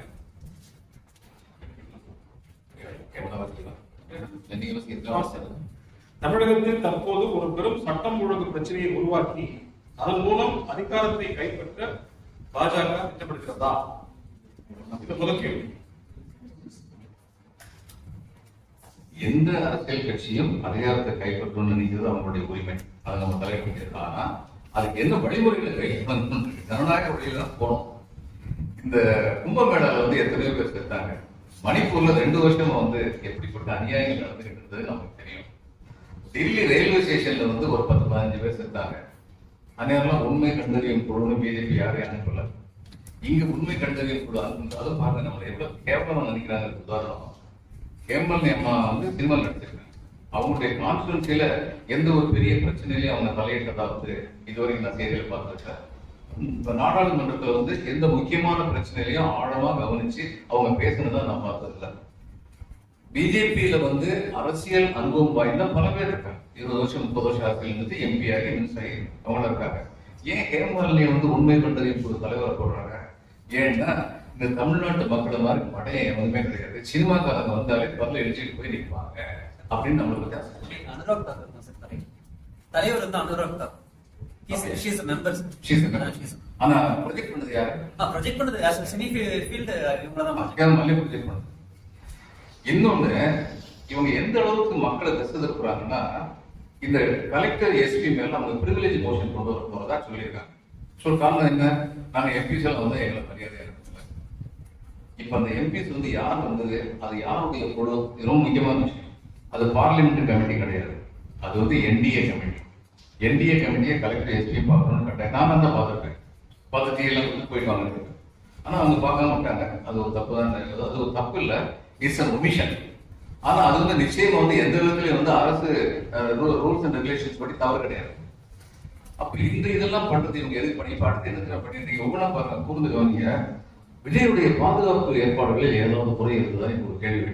இந்த கேள்வி பின்னாடி உள்ள பெசிஃபிக் எனக்கு தெரியும். அடுத்து என்ன சொல்லுவாங்க, அவருடைய இவங்க ப்ரொடெக்ஷன் குரூப் இருக்குல்ல, அவங்க சொல்லுவாங்க ஆமா 27,000 பேர் வந்தாங்க, நாங்க மட்டும் தான் நின்றோம், யாருமே இருக்கல அப்படின்னு சொல்ல வச்சா, அடுத்து விஜய் பாதுகாப்பு இல்லைங்கிற காரணத்தினாலதான் போகாம இருந்தாரு, அதனால அவர் பொறுத்த முடியாது அப்படின்னு கொண்டு வரது முயற்சி பண்ணுவாங்க. ஒரு தலைவன் வந்து தன்னுடைய ரசிகர்கள் இருந்து பாதுகாப்பு தேடுற சூழ்நிலையில் இருக்கக்கூடாது. வந்தவங்களை யாருமே விஜயுடைய எதிரிகள் கிடையாது. அன்னைக்கு விஜய் வந்து என்ன சொன்னாரு, 2 வாரம் சொன்னாரு, நான் போகணும். அவர் சொல்லல, அந்த ஐஆர்எஸ் அருணாஜ் சொன்னாரு, போகணும்னு நினைச்சேன், ஆனா அதிகாரிகள் வந்து இங்க போகக்கூடாது, கலவரம் சொல்லிட்டாங்க. கலெக்டர் பேசுறது முயற்சி பண்ணி கலெக்டர் போக நடக்கல. இதெல்லாம் லேம் எக்ஸ்கியூசஸ். இப்ப இவருக்கு அதிகாரிகள் சொல்றது கேட்டா நடக்கிறாங்க. இவருக்குன்னு சொல்லி சொந்த இது இருக்கணும், முனைப்பு இருக்கணும், போயிருக்கணும். நான் போறேன், என்ன செய்வீங்க, அரெஸ்ட் பண்றீங்களா, அரெஸ்ட் பண்ணுங்க அப்படின்னு சொல்லிட்டு அவர் போயிருக்கணும். போனா அவருக்கு எந்த விதமான விபரீதம் நடந்திருக்காரு, நிச்சயமா நடந்திருக்காரு. இன்னைக்கு இன்னும் பெரிய ஹீரோவா இருக்காரு. ஆமா, மட்டும் போயிருந்தாங்க. அப்போ பிஜேபி வந்து அவங்களும் எவ்வளவோ முயற்சி பண்ணி பார்க்கறாங்க தமிழகத்துல கால் ஒன்று இல்லான்னு. அதுக்கான முயற்சிகள் எதுவுமே நேர்மையான முயற்சிகள், அவ்வளவுதான். ஒரு காலத்துல வந்து கலைஞருக்கும் மூப்பனாருக்கும் இடையில இந்த தஞ்சாவூர் தமிழ்நாட்டுல பவர் பாலிடிக்ஸ் பவர் ஸ்ட்ரகிளே ஒருவரை சேர்ந்தவங்க போடுவீங்க. நீங்க மட்டும் தான் போடுங்க, நாங்களும் உங்களுக்கு பின்னாடி தான் வரணும். ஒரு தஞ்சாவூர் இருக்கா, இன்னொரு தஞ்சாவூர் முயற்சி பண்ணுறாங்க. மூப்பனார் வந்து கலைஞர் பார்த்து சொன்னாரு, ஒரு நாள் அழகா அந்த கொலோக்கியல் லாங்குவேஜ் நல்லா பேசுவார் மூப்பனார். அவர் சொன்னாரு, கலைஞருக்கு நேரம் தெரியல, அவர் உப்பு வைக்க போனா மழை பெய்யுது, உமி வைக்க போனா காத்தடிக்குது அப்படின்னு. இது யாரும் புரிஞ்சுக்கிடக்கூடிய ஒரு மொழி. இப்போ அதே தான் பிஜேபிக்கு நம்ம சொல்ல வேண்டியது. தமிழ்நாட்டில் நிலைமை சரியில்லை, உப்பு வைக்க போனா மழை அடிக்குது, உமி வைக்க போனா காத்தடிக்குது. ஐயா சினிமாவை பத்தி சொன்னதுனால, ஆட்டுக்கார ஆளுங்க படம் வந்த போது அந்த ஆட்டுக்கார படத்தை நடிச்ச ஆடு வந்து ஒரு கிராமத்துக்கு வந்துச்சு, அவருக்கு வந்துச்சு. மக்கள் எல்லாம் போய் பார்க்க போயிருந்தாங்க. அப்போ அப்துல் ரஹ்மான் எழுதிய கவிதை, ஆடு என்னமோ கம்பீரமாக தான் இருக்குது, மனிதர்கள் தான் தந்தையாகி போனார்.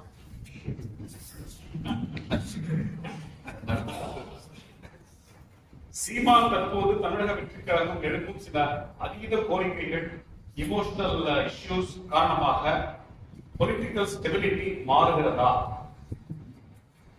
அதற்கு முயற்சி நடக்குது. அதான் திரும்ப என்ன சொன்னேன், இப்ப இவங்க 35 வயசுக்கு மேல 30 வயசுக்கு மேல உள்ளவங்களே வந்து நிச்சயமா சிந்திக்கிறாங்க. இளைஞர்கள் வந்து தேர் இமோஷனல், அதாவது அந்த பிம்பத்துக்கும் நிஜ வாழ்க்கைக்கு இடையில ஒரு வித்தியாசம் வந்து அவங்க புரிஞ்சுக்கிறதுக்கான புரிய வைக்கிறதுக்கான முயற்சிகள் நம்ம எடுக்கணும். அந்த ஃபோர்ஸ் வந்து இன்னைக்கு வந்து நிச்சயம் வந்து விஜய் என்ன செய்யறாரு ஏன் செய்யறாரு கவலைப்படாம அவர் பின்னாடி போறவங்கள அந்த கூட்டத்துல வந்து நிறைய பேர் இருக்காங்க, அது உண்மைதான்.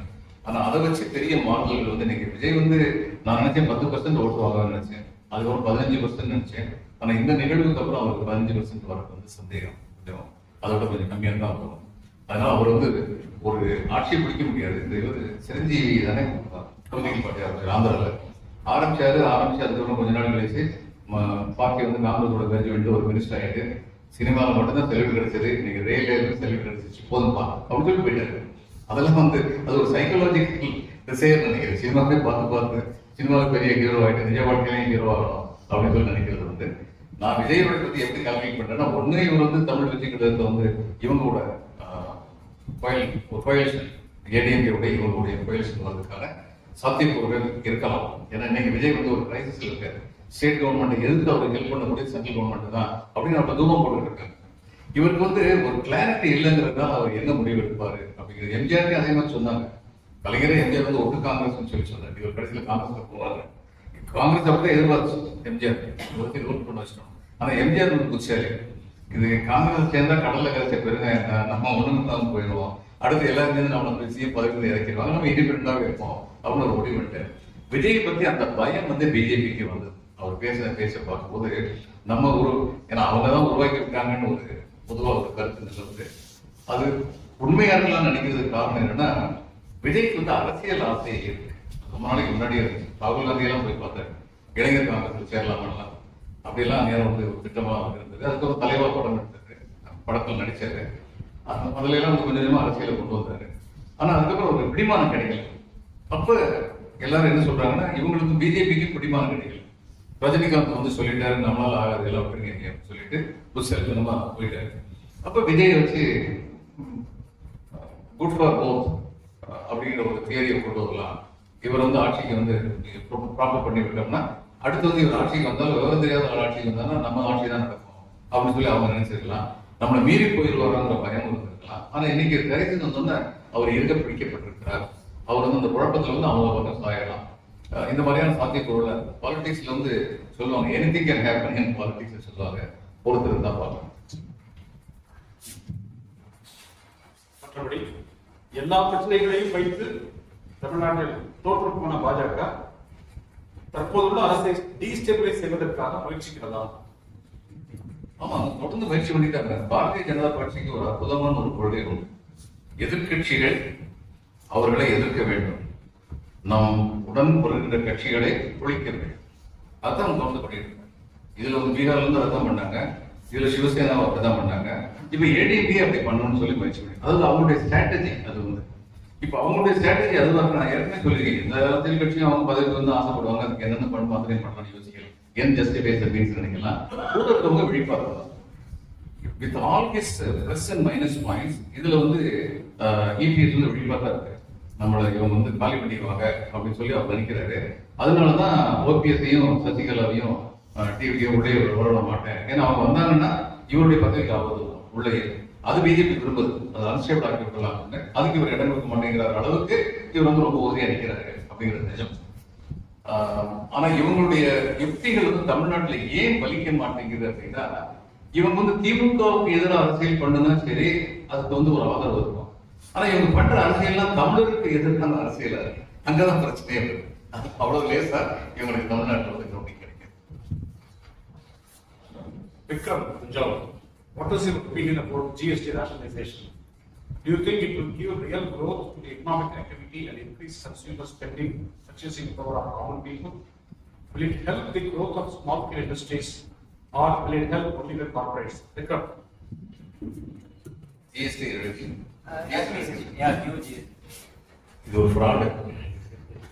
அதாவது 5% மட்டும்தான் சரியான வரி அப்படிங்கிறத 9-10 வருஷம் கழிச்சு கண்டுபிடிச்சாங்கன்னா, இந்த 10 வருஷமா இங்க எவ்வளவு பணம் கலெக்ட் பண்ணதால யாருக்கு கலெக்ட் பண்ண, அதாவது இல்லீகல், இல்லெஜிட்டிமேட்டர்ஸ் இவங்க வந்து நம்மகிட்ட கலெக்ட் பண்ணிடுறாங்க. இது ரொம்ப அநியாயம். இப்படி கலெக்ட் பண்ண பணத்தை இன்னைக்கு வந்து சொல்றாங்க. ஏன் சொல்றாங்க? வட இந்தியாவில் உள்ள சில பத்திரிகை நண்பர்கள் ஏங்க என்ன சொல்றாங்கன்னா, இந்த ஓட் ஷோன்னு சொல்லி ஆரம்பிச்சால ராகுல், அது கொஞ்சம் கொஞ்சமா பரவிக்கிட்டு இருக்கு, அதனால அதை கவுண்டர் பண்றதுக்காக இப்படி ஒன்று செஞ்சிருக்காங்க அப்படின்னு சொல்றாங்க. இது வந்து எஸ்எஸ்ஐ இதுக்கெல்லாம் எந்த ஹெல்ப்பும் பண்ணாது. இந்த கொரோனா அதுக்கப்புறம் டிமானிட்டேஷன், இந்த ரெண்டுலையும் எஸ்எஸ்ஐ நாசமா போச்சு. இந்த அம்மா வந்து 6000 கோடி 12,000 கோடி, இப்போ 1000 கோடி சர்வசாதாரணம். இவங்க பினான்ஸ் சொன்ன 20 லட்சம் கோடின்னு சொல்லி ஒரு ப்ராஜெக்ட் சொன்னாங்களே, அதுல 16,000 கோடி என்னமோ எஸ்எஸ்ஐ யூனிட்ஸ் கொடுக்க போறோம்னு சொன்னாங்க.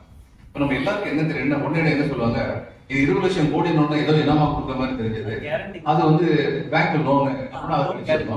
அடுத்த வந்து என்ன சொன்னாங்க, கேரண்டி இல்லாத லோன். இப்ப மெடிக்கல் காலேஜில் படிக்கிறதுக்கு கேரண்டி இல்லாத லோன் கொடுக்கணும்னு சொல்லியிருக்காங்க.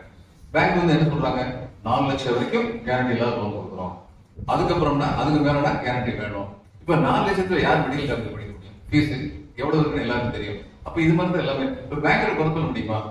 ஏன்னா அவங்களுக்கு வந்து கேரண்டி எல்லாம் லோன் கொடுத்துட்டு கடைசியில் அவங்க வந்து சிபிஐ என்கொயரி மாட்டிக்கிட்டீங்களா அப்படின்னு அவங்க யோசிப்பாங்க. உண்மை என்னன்னா இவங்க வந்து எஸ்எஸ்சி யூனிட்ஸ் வந்து நாசப்படுத்தி விட்டாங்க இந்தியாவில். அதே சமயம் பெருந்தன முதலாளிகளுடைய இதெல்லாம் ஆர்கனைசேஷன்லாம் ரொம்ப அதுலேயும் கிரானிக் கேபிட்டலிசம் சொல்லுவாங்க. அது கேபிட்டலிஸ்ட்லேயே சில பேர் மட்டும் ஆதரிக்கிறது அப்படிங்கிறது. அன்னைக்கு ஒரு ஜோக் வந்து படிச்சேன். இல்ல அதானி வந்து ஸ்டேட் பேங்க் ஆஃப் இந்தியாவில் போய் ஒரு பிரான்ச்சில் போய் எனக்கு ஒரு லோன் வேணும் அப்படின்னு கேட்குறேன். அப்போ அவங்க உங்களுக்கு இல்லாத லோனா சார் கொடுக்குறேன், எதுக்கு சார் கேட்குறேன், உங்க பேங்கை விலைக்கு வாங்கலாம்னு பாக்குறேன், ஒரு லோன் கொடுத்தீங்கன்னா நல்லா இருக்கும் சொல்லி அதானி கேட்குற மாதிரி ஒரு ஜோக் போட்டுருந்தாங்க. இப்போ உண்மையிலேயே அது மாதிரிப்பட்ட சம்பவங்கள் தான் நடந்துருக்கு. இப்போ சில பிக் பிசினஸ் நான் கவர்மெண்ட் இருந்தபோது we have come across big business people. அவங்களே என்ன சொல்றாங்கன்னா சார் அப்படிலாம் இவர் பிக் பிசினஸ் ஹெல்ப் பண்ணல, ஸ்பெசிபிக் பிக் பிசினஸ் ஹெல்ப் பண்ணல, சில பேருக்கு மட்டும் ஹெல்ப் பண்றாரு அப்படின்னு சொல்லி சொல்றாங்க. இதுல ஏழை எளியவர்கள் this is not the government for the poor and other peoples. ஏன்னா இப்ப பொருளாதார கொள்கை வந்து ரெண்டு விதமான கொள்கை. ஒண்ணு வந்து growth oriented strategy. growth oriented strategy என்னது, நிறைய ஏர்போர்ட் பண்ணுவாங்க, நிறைய சீ போர்ட் பண்ணுவாங்க, நேஷனல் ஹைவேஸ் 8 லேன் இதெல்லாம் கொண்டுவாங்க. அப்ப அதுல எல்லாம் வளர்ந்து வந்து பணக்காரங்களுக்கு தான் முதல்ல போகும். ஆனா அதுக்கப்புறம் ட்ரிக்கிள் டவுன் எஃபெக்ட் நடக்கும். அவ்வளவு பணத்தை வச்சுட்டு என்ன பண்ணுவாங்க, சரி இவங்களுக்கு கொஞ்சம் கொடுக்கணும்னு சொல்லி கொடுக்க ஆரம்பிப்பாங்க. இந்த ட்ரிக்கிள் டவுன் எஃபெக்ட் தேவை உலகத்துல எங்கேயுமே சக்சஸ்ஃபுல்லா இருந்தது. அடுத்தது வந்து என்னது, ஹியூமன் நீட்ஸ் சென்டர்டு டெவலப்மெண்ட். அது எப்படி, கிராமம் வரைக்கும் சாலைகள் அமைங்க, ஒவ்வொரு கிராமத்திலையும் வந்து சுகாதார நிலையங்களும் பள்ளிக்கூடங்களும் சரியா இருக்கணும், எஜுகேஷன் அண்ட் ஹெல்த் இது ரெண்டும் முக்கியம். இப்ப இவரு நோபல் பிரைஸ் வாங்கினாரு அமர்த்தியா சென், அவருடைய தியரி தான் எதுக்காக வேண்டி ஹெல்த்தும் எஜுகேஷன் இம்பார்ட்டன்ட். ஹெல்த் நல்லா இருந்தா தான் நான் வேலை பார்க்க முடியும். அப்ப my productivity will increase, when my health is good, productivity ஜாஸ்தி ஆகும். எஜுகேஷன் இருந்தா நான் வந்து முதல்ல வந்து ஒரு அன்ஸ்கில்டு லேபரா என் கூட ஆரம்பிக்கிறேன். முதல் 5 வருஷம் நான் படிச்சிருக்கேன். அப்ப என்னுடைய படிப்பை வச்சு நான் வந்து என்ன ஒண்ணு அடுத்த 5 வருஷத்துல ஸ்கில்டு லேபர். அதுக்கப்புறம் 10 வருஷம் கழிச்சு என்ன ஆவேன், ஸ்மால் ஆண்டர்பிரினர் ஆவேன். அதுக்கப்புறம் 20 வருஷம் கழிச்சு என்ன ஆவேன், நான் எஸ்எஸ்ஐ யூனிட்டுடைய சொந்தக்காரன். படிப்படியா இது நடக்கும். அப்ப இது ரெண்டும் ரொம்ப முக்கியம் அப்படிங்கிறது அவருடைய கோட்பாடு. உலகத்தில் எல்லாத்தையுமே இதை வந்து பெரும்பாலானோர் இதை வந்து அக்செப்ட் பண்ணிருக்காங்க. இந்த கவர்மெண்ட் பார்லிமெண்ட்ல வந்து சொல்லியிருக்காங்க எங்களுடைய ஸ்ட்ராட்டஜியே growth oriented strategy தான். They are very very simple. இது இந்த ஸ்ட்ராட்டஜியை நாங்க ஃபாலோ பண்ணுவோம். அப்ப இவங்க ஏழைகளுக்கு எளியவருக்கு என்ன பண்ணுவோம், இந்த கோட்பாடு இவங்ககிட்ட கிடையாது. அப்ப இந்த யூபிஎல் வந்து 5 கிலோ தானியம் கொடுத்தாங்க. இது யாருமே இது மாயாவதி செஞ்சதில்ல, இவர் முலாயம் சிங் யாதவ் செஞ்சதில்ல, காங்கிரஸ் செஞ்சதில்லை, வாஜ்பாய் செஞ்சதில்லை, இவங்க தான் செஞ்சாங்க. அப்ப அந்த மாதிரி ஒரு தானியம் அவங்களுக்கு கிடைச்சதே இல்லை. இங்க 25 கிலோ கொடுத்ததோட இன்னும் 5 கிலோ கொடுத்தோன்னு கேட்க ஒரு நம்ம ஒரு, ஆனா 5 கிலோ கிடைச்சது இல்லை. அவங்க எல்லாரும் அதனால விசுவாசமா இருக்காங்க. அந்த ஜனங்கள் 5 கிலோ கொடுத்தாங்க. இங்க 25 கிலோ கொடுத்ததை வந்து நியாயப்படுத்தி அந்த 5 கிலோ குறை சொல்றீங்களான்னு கேட்கலாம். இல்ல, இந்த 25 கிலோ மட்டும் கொடுக்கல, பள்ளிக்கூடம் தந்தாங்க. தானியம் மட்டும் கொடுக்கல, இங்க பள்ளிக்கூடம் தந்தாங்க. படிப்படியான வளர்ச்சியை பாருங்க. காமராஜ் பள்ளிக்கூடங்கள் தந்தார். அடுத்து திராவிட கட்சிகள் கல்லூரிகள் திறந்தாங்க. அவர் காலத்துல பள்ளிக்கூடத்துல படிச்சு முடிக்கிற ஸ்டேஜ் வந்தது. அடுத்து கல்லூரி தேவைப்பட்டது, கல்லூரி எடுத்திருந்தாங்க. எம்ஜிஆர் இந்த கேபிடேஷன் ஃபீ இல்லாம கொஞ்சம் ஆரம்பிச்சு தான் நல்லா இருந்திருக்கும். அதனால என்னாச்சுன்னா தி ஃபார்வர்ட்ஸ் அந்த பேக்வர்ட்ஸ் வந்து நல்லா வேகமா போய்கிட்டு இருக்காங்க. அதுவும் நல்லது கிடையாது. இந்த பேக்வர்ட்ஸ்லயும் ஜெனியூன் பேக்வர்டு வந்து மேல போறதா உண்மையான வளர்ச்சி கிடையாது. எனக்கு பேக்வர்டு சொல்லிட்டு இருந்ததுல இருந்து இன்னைக்கு ஒரு பெரிய ஸ்ட்ராங் போகுது. ஆனா யூபியில இன்னைக்கு வரைக்கும் அப்படி நடக்கல. நீங்க யூபியில கேளுங்க எத்தனை பள்ளிக்கூடம் தந்தீங்க, 5 கிலோ தானே கொடுத்தீங்க, பதிலே வராது. சில இடத்துல நான் வரும்போது ஒரு 2000-3000 ஏக்கர் வந்து ஒரு ஆளுக்கு சொந்தமா இருந்தது. பழைய காலத்து ராஜா குடும்பம் சேர்ந்தவர். அவரோட வீடு நிலத்துக்கு முன்னாடி எழுதி வச்சிருக்க here ends the UP government, எங்கு யூபி அரசு முடிவடைகிறது அப்படின்னு எழுதி வச்சிருக்கு. அது சாதாரணமா அப்படிப்பட்டதால இவங்க வந்து தாழ்த்தப்பட்டவங்க வந்து அவங்களுக்கு வந்து ஷூல தன்னுடைய ஷூல தண்ணி ஊற்றி குடிடா அப்படின்னு சொல்றது, அதுல சந்தோஷப்படுறது. இன்னொரு கிராமம் இங்க நடக்காம இல்ல, ஆனா இங்க நடந்த பத்திரிகைகள் எழுதுவோம், கத்துவோம், விட மாட்டோம். அந்த மாதிரியான விழிப்புணர்வு வந்து இங்க இருக்கு. இன்னைக்கு வந்து தமிழ்நாடு சொர்க்கபூமி ஆயிடுச்சா, தாழ்த்தப்பட்டவர்கள் வந்து நல்லா வந்தாங்கன்னா இங்க என்ன பிரச்சனை இருக்கு, ஆனா பிரச்சனை உணரப்படுகிறதுங்கிறது ஒரு பெரிய வெற்றி. இங்க வந்து ஒரு கிராமத்துல வந்து சில ஒரு ரீஜன்ல ஷெட்யூல் ட்ரைப் இருக்காங்க யூபியில, அவங்களுடைய நுழைவாசல் வீட்டுல இவ்வளவுதான். ஏன்னா முடிஞ்சா போகணும், அது இருந்து நிற்கக்கூடாது. இப்படிப்பட்ட வேறுபாடுகள் உள்ள மாநிலமாக இன்னைக்கு யூபி இருக்கு. அதை இன்னும் அவங்க சரி பண்ணல, சரி பண்றது ரொம்ப நாள் அப்படி சொல்லி பார்க்கும்போது இதெல்லாம் மக்கள் குறைகளை தீர்க்க அரசு அலுவலகங்களில் தொழில்நுட்பம் எப்படி புதிதாக கொண்டு வருகிறார்கள், அதை எப்படி ஊழியர்கள் தன்னை மேம்படுத்திக் கொள்கிறார்கள். சுப்பிரமணியன் மக்கள் குறைகளை தீர்க்க அவங்க டெக்னாலஜிஸ் அரசு அலுவலகம் அரசு அலுவலகங்கள்ல வந்து தொழில்நுட்பத்தை கொண்டு வந்துட்டே இருக்காங்க. அரசு அலுவலர்கள் எந்த அளவுக்கு அந்த தொழில்நுட்பத்தை பயன்படுத்துறாங்கிறத பொறுத்துதான் வெற்றி இருக்கு. பட்டா வாங்குறதுக்கு என்ன சொன்னாங்க, ஆன்லைன்ல அப்ளை பண்ணா போதுனாங்க. இப்ப ஆன்லைன்ல அப்ளை பண்றதுக்கு ஒருத்தர் அசிஸ்டன்ட் தேவைப்படுது. அவருபமா பண்ணாதான் அது ஆன்லைன்ல போய் சேருது. இந்த மாதிரியான சில குறைகள். அது மட்டும் இல்ல சார், ஆக்சுவலி அதுக்கப்புறம் வெரிஃபிகேஷன் சொல்லி ஆபீஸ்க்கு வர சொல்லி சொல்லிருக்காங்க. முதல்ல வந்து உங்களுடன் சாய்ந்த நல்ல திட்டம். அதாவது இன்னைக்கு நம்ம சில விஷயம் புரிஞ்சுக்கணும். எந்த ஒரு தேர்ந்தெடுக்கப்பட்ட அரசு பணியாளர்களை மொத்தமா எலியனேட் பண்ண முடியாது, அவங்களை எலியனேட் பண்ணி ஆள முடியாது. அப்ப இந்த அரசு பணியாளர்கள் வாங்குற லஞ்சம், அதுக்காக வேண்டி அவங்க ஆளுங்கட்சி அங்கத்தினர்களோட சேர்ந்து போடுகிற கூட்டணி அமைப்பு, இது வந்து ரொம்ப ஸ்ட்ராங். டிஎம்கே தான் டிஎம் போடுவாங்க, ஏடிஎம்கே தான் ஏடிஎம் போடுவாங்க. இந்த மாதிரி கூட்டணி அமைப்பாங்க. இதை உடைக்கிறதுங்கிறது அவர் லேசான காரியம். இந்த உங்களுடன் சாலை வந்து எதனால நல்ல திட்டம்னா, அவர் என்ன சொல்லிட்டாரு, எங்க நேரடியே போடுங்க, அடுத்து நான் வந்து பட்டா இல்லையா கலெக்டர் அனுப்புறேன், இது இல்லையா சோசியல் வெல்ஃபேர் ஆஃபீஸர், ஆனா அவங்களுக்கு உத்தரவு 6 வாரத்துக்குள்ள இதை முடிச்சு எனக்கு வந்துருக்கோம் அப்படின்னு சொல்லி. இப்போ கோயம்புத்தூர்ல என் ஃப்ரெண்ட் ஒருத்தர் வந்திருந்தார். அவர்கிட்ட கேட்டாங்க இது எப்படி நடக்குதுன்னு. அந்த மாதிரி பெட்டிஷன்லாம் நிப்பாட்டி வச்சிருக்காங்க சார். ஏன்னா அந்த மாதிரி பெட்டிஷன்ல வருமானம் இல்லை, 6 வாரத்துக்குள்ள கண்டிப்பா கொடுக்கணும். அதனால 10% அனுப்பிட்டு மீதி 90% வந்து இவங்க நிப்பாட்டி வச்சிருந்தாங்க. அப்ப நீங்க கேட்கலாம் அப்ப என்ன செய்யணும். இப்ப நான் ஆரம்பத்துல இருந்து இந்த கவர்மெண்ட் சொல்லிட்டு இருக்கேன், நீங்க வந்து சீஃப் செக்ரட்டரி ரேங்க்ல ஒரு ஆபீசர் சிஎம் செல்ல மானிட்டரிங் செல்லுக்கு சீஃபா போடுங்க. இப்ப நீங்க கலெக்டர்கிட்ட கேட்டா, இப்ப நான் கலெக்டர் இருந்தேன், என்கிட்ட கேட்டா நான் என்ன சொல்ல சார், அந்த லா அண்ட் ஆர்டர் சமாளிக்கணும் நீங்க இல்லைங்க. அதை விட்டு நாம இந்த 30 பேர் லோன் கொடுத்ததை பத்தி கேட்டேன்னா அந்த 4 பேர் சார் நீங்க அலோவ் பண்ணிருக்கீங்களான்னு கேட்டா, இல்ல நீ அர்த்தம் பார்க்கணும்னு சொல்லுவோம். கலெக்டருக்கு அத்தனை வேலை இருக்கு, எவ்ரி டிபார்ட்மெண்டல் செக்ரட்டரிக்கும் அத்தனை வேலை இருக்கு. அப்ப அவங்க சொல்ல முடியும் சார் எங்க வேலைக்கு அடுத்துதான் இதை நாங்க பார்க்க வேண்டியது. ஆனா மானிட்டரிங் செல் இருந்தாங்கன்னா அவங்களுக்கு எதுக்கு ஒரு வேலை கிடையாது. அப்ப இவங்க வந்து மானிட்டர் பண்ணிக்கிட்டே இருந்திருப்பாங்க. மானிட்டரிங் செல்ல வந்து 3000 பேருக்கு பட்டால வந்து லஞ்சம் வாங்குறத வந்து நிப்பாட்ட முடியாதுன்னா 2 பேர் பட்டால லஞ்சம் வாங்குறவங்க சஸ்பெண்ட் பண்ணா அடுத்து ஒரு 200 பட்டா அவசியம் பண்ணணும். சம்பவம் I think there is a failure. இறுதி கேள்வி முடிச்சலாமா? வேற கேள்வி இருக்கா? ஒரு கேள்வி குறை கேள்வி. இந்திய பல்கலைக்கழகங்கள் 1200 அசாம் ஜூன் 2024.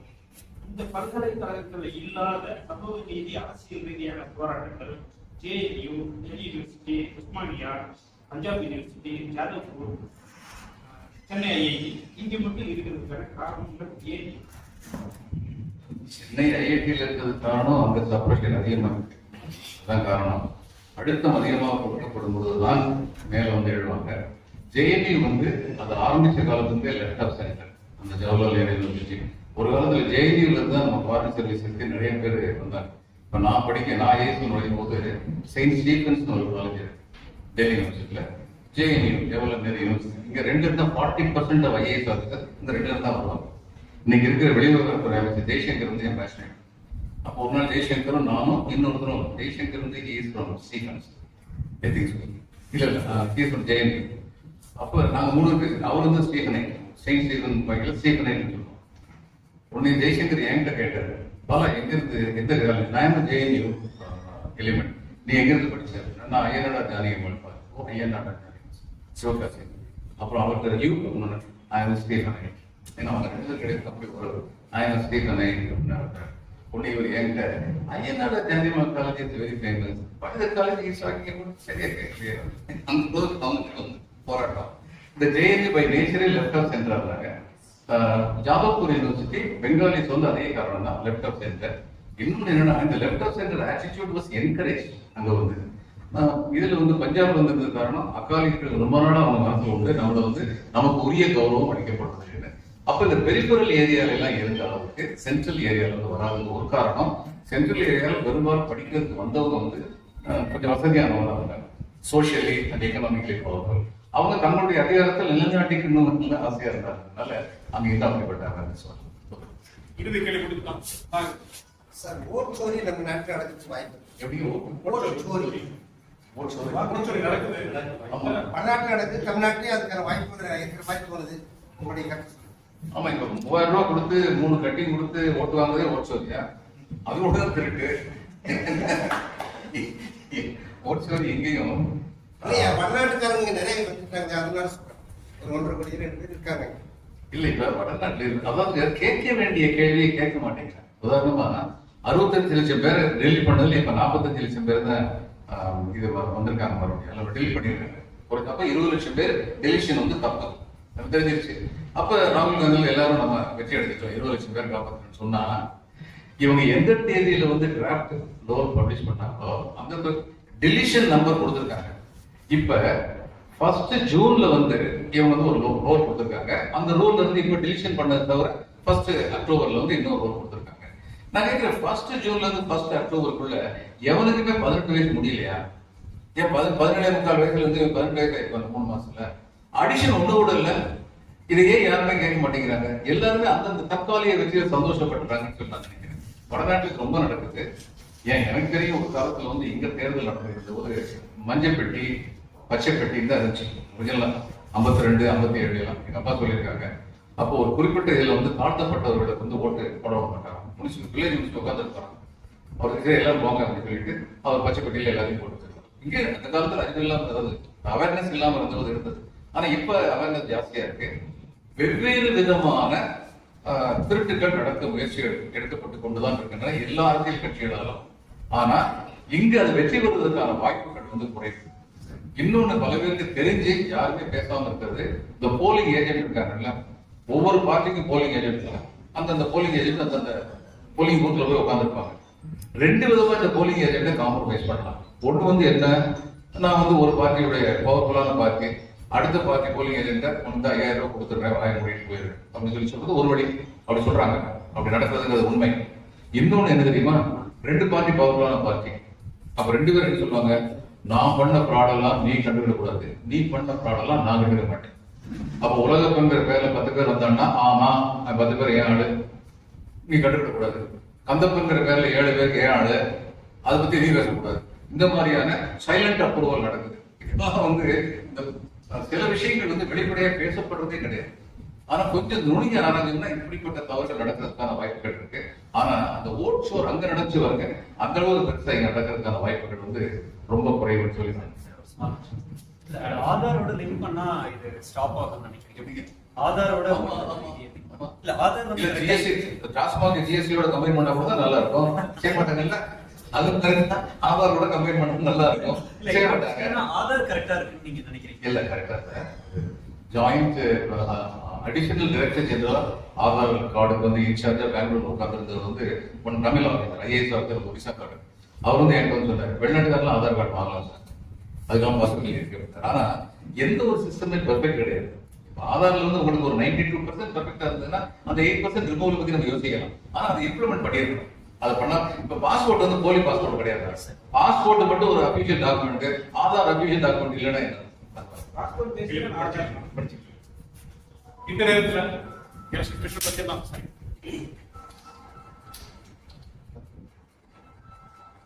பிரஸ் பண்ணி சொல்லுங்க. எலெக்ஷன் கமிஷன் பத்தி எல்லாம் பேசுறதுனால 1952 முதல் ஜெனரல் எலெக்ஷன் நடந்த போது சுதந்திரத்துக்கு அப்புறம் அவ்வளவு இல்லிட்ரேட் பாப்புலேஷனை இந்த டெமோக்ரஸி சென்சிடைஸ் பண்ணி அந்த ஓட் சிஸ்டம் டெமோக்ராட்டைஸ் பண்றதுல Sukumar Sen first election commissioner Ramachandra Guha எழுதின இந்தியா ஆஃப்டர் காந்தி புக்ல சிக்னிபிகன்ட் போர்ஷன் டெமோக்ரஸி எப்படி இந்தியாவில் வந்து ஸ்டெபிலைஸ் ஆகிறதுக்கு சுகுமார் சேன் கான்ட்ரிபியூட் பண்ணியிருக்காருங்கிறத வந்து விரிவா எழுதியிருக்காரு. மேற்பட்ட நேர்மையான ஒரு ஐஏஎஸ் அதிகாரிகள் எப்படியெல்லாம் நம்முடைய ஜனநாயகத்தை காப்பதற்கு தங்களை அர்ப்பணித்துக் கொண்டிருக்கிறார்கள் என்று படிக்கிறது ரொம்ப ஸ்லாயிப்பா இருந்துச்சு. இப்போ அந்த ஓட் சோரி குற்றச்சாட்டு தொடர்பா சீஃப் எலெக்ஷன் கமிஷன் மேல அவங்க குற்றச்சாட்டு கேட்கிறது ரொம்ப வருத்தமா இருந்தது. ஒரு சக ஐஏஎஸ் ஆகிறா எப்படி அந்த ஒரு குற்றச்சாட்டுகளை ஃபீல் பண்ணீங்க? ரொம்ப வருத்தமா இருக்கு. அதுக்கு மேல என்ன சொல்றது, ரொம்ப வருத்தமா இருக்கு. ஷக்தர் நீங்க சொன்னீங்க சுகுமார் சேனை பத்தி, ஷக்தர்னு ஒரு ஆபீசர் சீஃப் எலெக்ஷன் ஒரு எலெக்ஷன் கமிஷனர், இவரு ஸ்டேஷன் பண்ண போடாதனாலதான் 3 எலெக்ஷன் கமிஷன் கொண்டு வந்தாங்க. அப்போ ஷக்தர் வந்து சீஃப் எலெக்ஷன் கமிஷனர் இருந்தது. வெஸ்ட் பெங்கால்ல 1981 எலெக்ஷன் நடக்கும். எல்லாரும் தெரியும், லேண்ட் ரிஃபார்ம்ஸ் அவ்வளவு பிரமாதமா இவங்க பண்ணிட்டாங்க. லெப்டினன்ட் அவங்க தான் வர போறாங்க, பயங்கர மெஜாரிட்டி வர போறாங்கன்னு தெரியும். காங்கிரஸ் என்ன பண்ணாங்க, எலக்ட்ரல் ரோல் பெர்ஃபெக்டா இல்ல, அதனால எலக்ட்ரல் ரோல் பெர்ஃபெக்டா ஆகிற வரைக்கும் எலெக்ஷன் நடத்தக்கூடாதுன்னு ஒரு பெட்டிஷன் பண்ணாங்க ஹைகோர்ட்ல. அவங்க ஐடியா என்ன, இந்த எலக்ட்ரல் பெர்ஃபெக்ட் ஆக நான் சொன்ன 15 நாளைக்கு முன்னாடி ஒரு சேர்த்துக்கலாம், 15 நாளைக்கு முன்னாடி நாங்க வந்து ஃபைனல் ரோல் கொண்டு வருவோம், அந்த 15 நாள் இடையில ஒருத்தர் சேர்த்துருந்தா electoral roll is not perfect. அப்போ இதை காரணமா வச்சு நிப்பாட்டிட்டோம்னா இந்த இவங்க 5 வருஷம் முடிஞ்சிடும், அதுக்கப்புறம் கவர்னர் ஆட்சியை கொண்டு வரலாம், நம்ம ஆட்சி தானே அண்ணியா நம்ம வந்து மேனிபுலேட் பண்ணிடலாம், காங்கிரஸ் திட்டம் போட்டுச்சு. இதுல மேற்கொள்ள இதுல வந்து 1981 இப்ப இந்த சமயத்துல ஷக்கர் வந்து எலெக்ஷன் கமிஷன் மேல கேஸ் போடல, கேஸ் போட்டது வெஸ்ட் பெங்கால் கவர்மெண்ட் மேல. நீங்க தான் எலெக்ஷன் கமிஷன் ஆர்டர் படி தயார் பண்றீங்கன்னு சொல்றதுல டிஃபெக்டிவா இருக்கு. இவர் வந்து impleaded himself in the petition. Election commission தானா முன் வந்து தங்களையும் ஒரு பார்ட்டியை சேர்த்துக்கிட்டு அவங்க ரொம்ப ஃபேமஸான ஒரு வேர்டு அவங்க சொன்னாங்க, election rule can never be perfect, it will be complete but not perfect. அப்போ எலெக்ஷன் ரூல் பெர்ஃபெக்ட்டா இல்லைன்னு சொல்லி நீங்க வந்து டெமோக்ராட்டிக் ப்ராசஸ் நிப்பாட்ட கூடாது. The solution for the problems of democracy lies in more of democracy, not in less of democracy. அப்படி சொல்லி அவர் சொன்னார். கோர்ட் சொல்லி அதன் காரணமா அந்த கேஸ் வந்து டிஸ்மிஸ் பண்ணப்பட்டது. நம்ம என்ன தெரிஞ்சுக்கணும்னா, அப்படி சொன்ன ஷக்கர் வந்து பின்னாடி வந்து ஒரு கவர்னரா வந்து அவங்க ஆஃபர் பண்ணாங்க. ஒரு எடுத்துக்கலாம் ஏதாவது விஷயம் கவர்னர் ஆஃபர் பண்ணாங்க. அப்படி சொன்ன ஷக்கர் வந்து மத்தியில ஆண்டுகிட்டு இருக்க காங்கிரஸ் கட்சிக்கு எதிராக கேஸ்ல வந்து பேசுறாரு. அந்த காங்கிரஸ் கட்சி அவர் ஒன்றும் தண்டிக்கல. ஆனா இன்னைக்கு உள்ள நிலைமை வந்து எப்படி இருக்குன்னு எல்லாருக்கும் தெரியும். அந்த கடைசி கேள்வி கடைசி கேள்வி சார் ஷூட் திண்டுக்கல் பள்ளியில் புலவர் ஆர் ராமசாமி ஐயா அவர்களின் மாணவர் நீங்கள் என்பதில் மிகுந்த மகிழ்ச்சி. எங்கும் தமிழ் எங்கும் தமிழ் என்பது பேச்சாளர்கள் மட்டும்தானா? நடைமுறைக்கு வருவதில் என்ன தடை? குறிப்பாக வணிக நிறுவனங்களின் பெயர் பலகைகளை அமைப்பதில் கூட தமிழ்நாடு அரசு கடும் நடவடிக்கை எடுக்க இயலாததன் காரணம் என்ன? முதலான வணிக நிறுவனங்கள் இப்ப நான் பாக்குறேன் தமிழையும் எழுதியிருக்காங்க. ஆனா நீங்க சொல்றது தெரியல, எல்லாத்துலயும் எழுதல. இந்த எங்கும் தமிழ் இந்த டிஎம்கே கவர்மெண்ட் தோத்துட்டாங்க. 2006 ஒரு சட்டம் போட்டார், கலைஞர் தான் ஒரு சட்டம் போட்டார். என்ன போட்டாருன்னா, தமிழ் வந்து கட்டாயமா ஒரு பாடமா இருக்கணும், அதை பயிற்று மொழியா கூட ஒரு பாடமா தமிழ் இருக்கணும் அப்படின்னு சொல்லி சொல்றாரு. அதே மாதிரி சட்டத்தை கர்நாடகாலையும் ஆந்திராலையும் போட்டாங்க. ஆனா அந்த சட்டத்துல வந்து ஒரு ப்ரொவிஷன் இருந்துச்சு, அப்படி கன்னடத்தையோ தெலுங்கையோ கட்டாய பாடமாக கற்பிக்காத பள்ளிகளிலே கிரிமினல் நடவடிக்கை எடுக்கப்படும் அப்படின்னு சட்டத்தில் இருந்துச்சு. நம்ம சட்டத்தில் அது இல்லை, அதனால யாரும் அதை பத்தி கண்டுக்கல. இப்ப ஸ்டேட் எஜுகேஷன் பாலிசிலையும் 2006 போட்ட சட்டப்படின்னு ஆரம்பிக்கிறாங்க. இந்த state education policy Rajamannar committee report மாதிரி அழகான ஒரு கமிட்டியா வந்திருக்க முடியும், இந்தியாவுக்கே முன்னோடியா இருந்திருக்க முடியும். ஆனா அதுல நிறைய குளறுபடிகள் நடந்தது. எத்தனை விஷயத்தை நான் ஒருத்தர் பார்க்க முடியும். நான் வந்து சிஎம் ஆகிறதுக்கு முன்னாடி போய் பார்த்தேன். அந்நேரம் வந்து சொன்னபோது தமிழ் பயிற்று மொழியாக கொண்ட பள்ளிகள் தான் ரொம்ப கஷ்டப்பட்டு இருக்காங்க சார். வெறும் 20 கோடி ரூபாய் தான் தேவைப்படுதுங்க. கண்டிப்பா செய்யணும். அதை வந்து எலக்ட்ரல் ப்ராசஸ் ஆகணும்னு சொல்லி என் கூட போன இவரு டிஎம்கே ஃபங்க்ஷன் அவர் சொன்னார், இதை நம்ம இதுல எலக்ட்ரல் ப்ராசஸ் சேர்ந்திருக்கேன். இவர் அன்னைக்கு போக முடியல. இந்த யாருக்கு சொன்னாரோ அவருக்கு விவரம் தெரியும், நான் விவரம் சொல்லியிருந்தேன். அங்க என்ன சொல்லிட்டாங்க, 200 கோடி தான் தேவை சொல்லிட்டாங்க.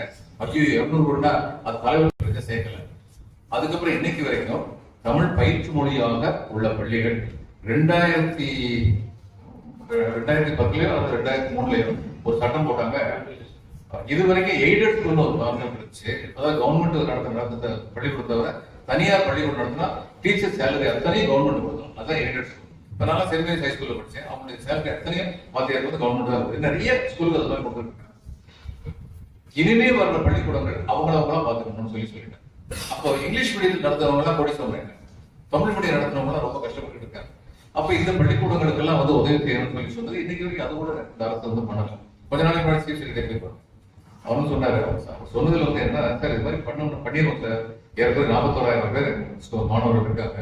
என் பயம் என்னன்னா 41,000 கொடுக்கணும் போகும்போது ஒரு 91,000 வந்தாலும் வந்துடும், அதை நம்ம ஸ்கிரீன் பண்ண வேண்டியிருக்கு.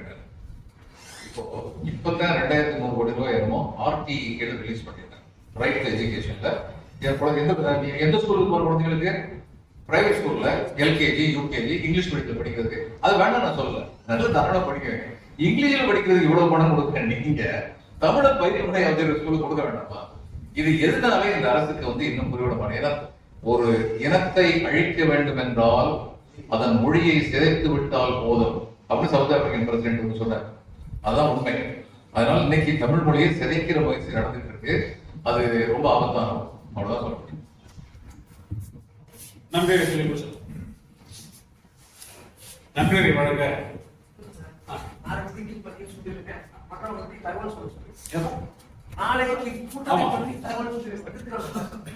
நீங்க வந்திருக்கும் அனைவரும் நாளை காலை பேரறிஞர் அண்ணா நூற்றாண்டு அரங்கில் 9 மணிக்கு துவங்க இருக்கின்ற சமூக கருத்தரங்கில் தவறாது கலந்து கொள்ளும் அனைவரையும் அன்போடு அழைத்து நன்றியை வழங்க பயிற்சி கொடுத்தவர் வெள்ளைசாமி அழைக்கிறேன். அனைவருக்கும் இனிய மாலை வணக்கம். நம்முடைய தஞ்சை மண்ணுக்கு வருகை புரிந்து தங்களுடைய சிந்தனைகளை எங்களோடு பகிர்ந்த ஐயா அவர்களுக்கு மிக்க நன்றி. மேலும் இந்த அரங்கிற்கு வருகை புரிந்து உங்களுடைய கேள்விகளையும் உங்களுடைய சிந்தனைகளையும் எங்களோடு பரிமாறிக்கொண்ட உங்கள் அனைவருக்கும் தஞ்சை நல்லூர் கோட்டத்தின் சார்பாக இளைஞர்களின் சார்பாகவும் நன்றி கலந்த வணக்கங்களை தெரிவித்துக் கொள்கிறேன். நன்றி.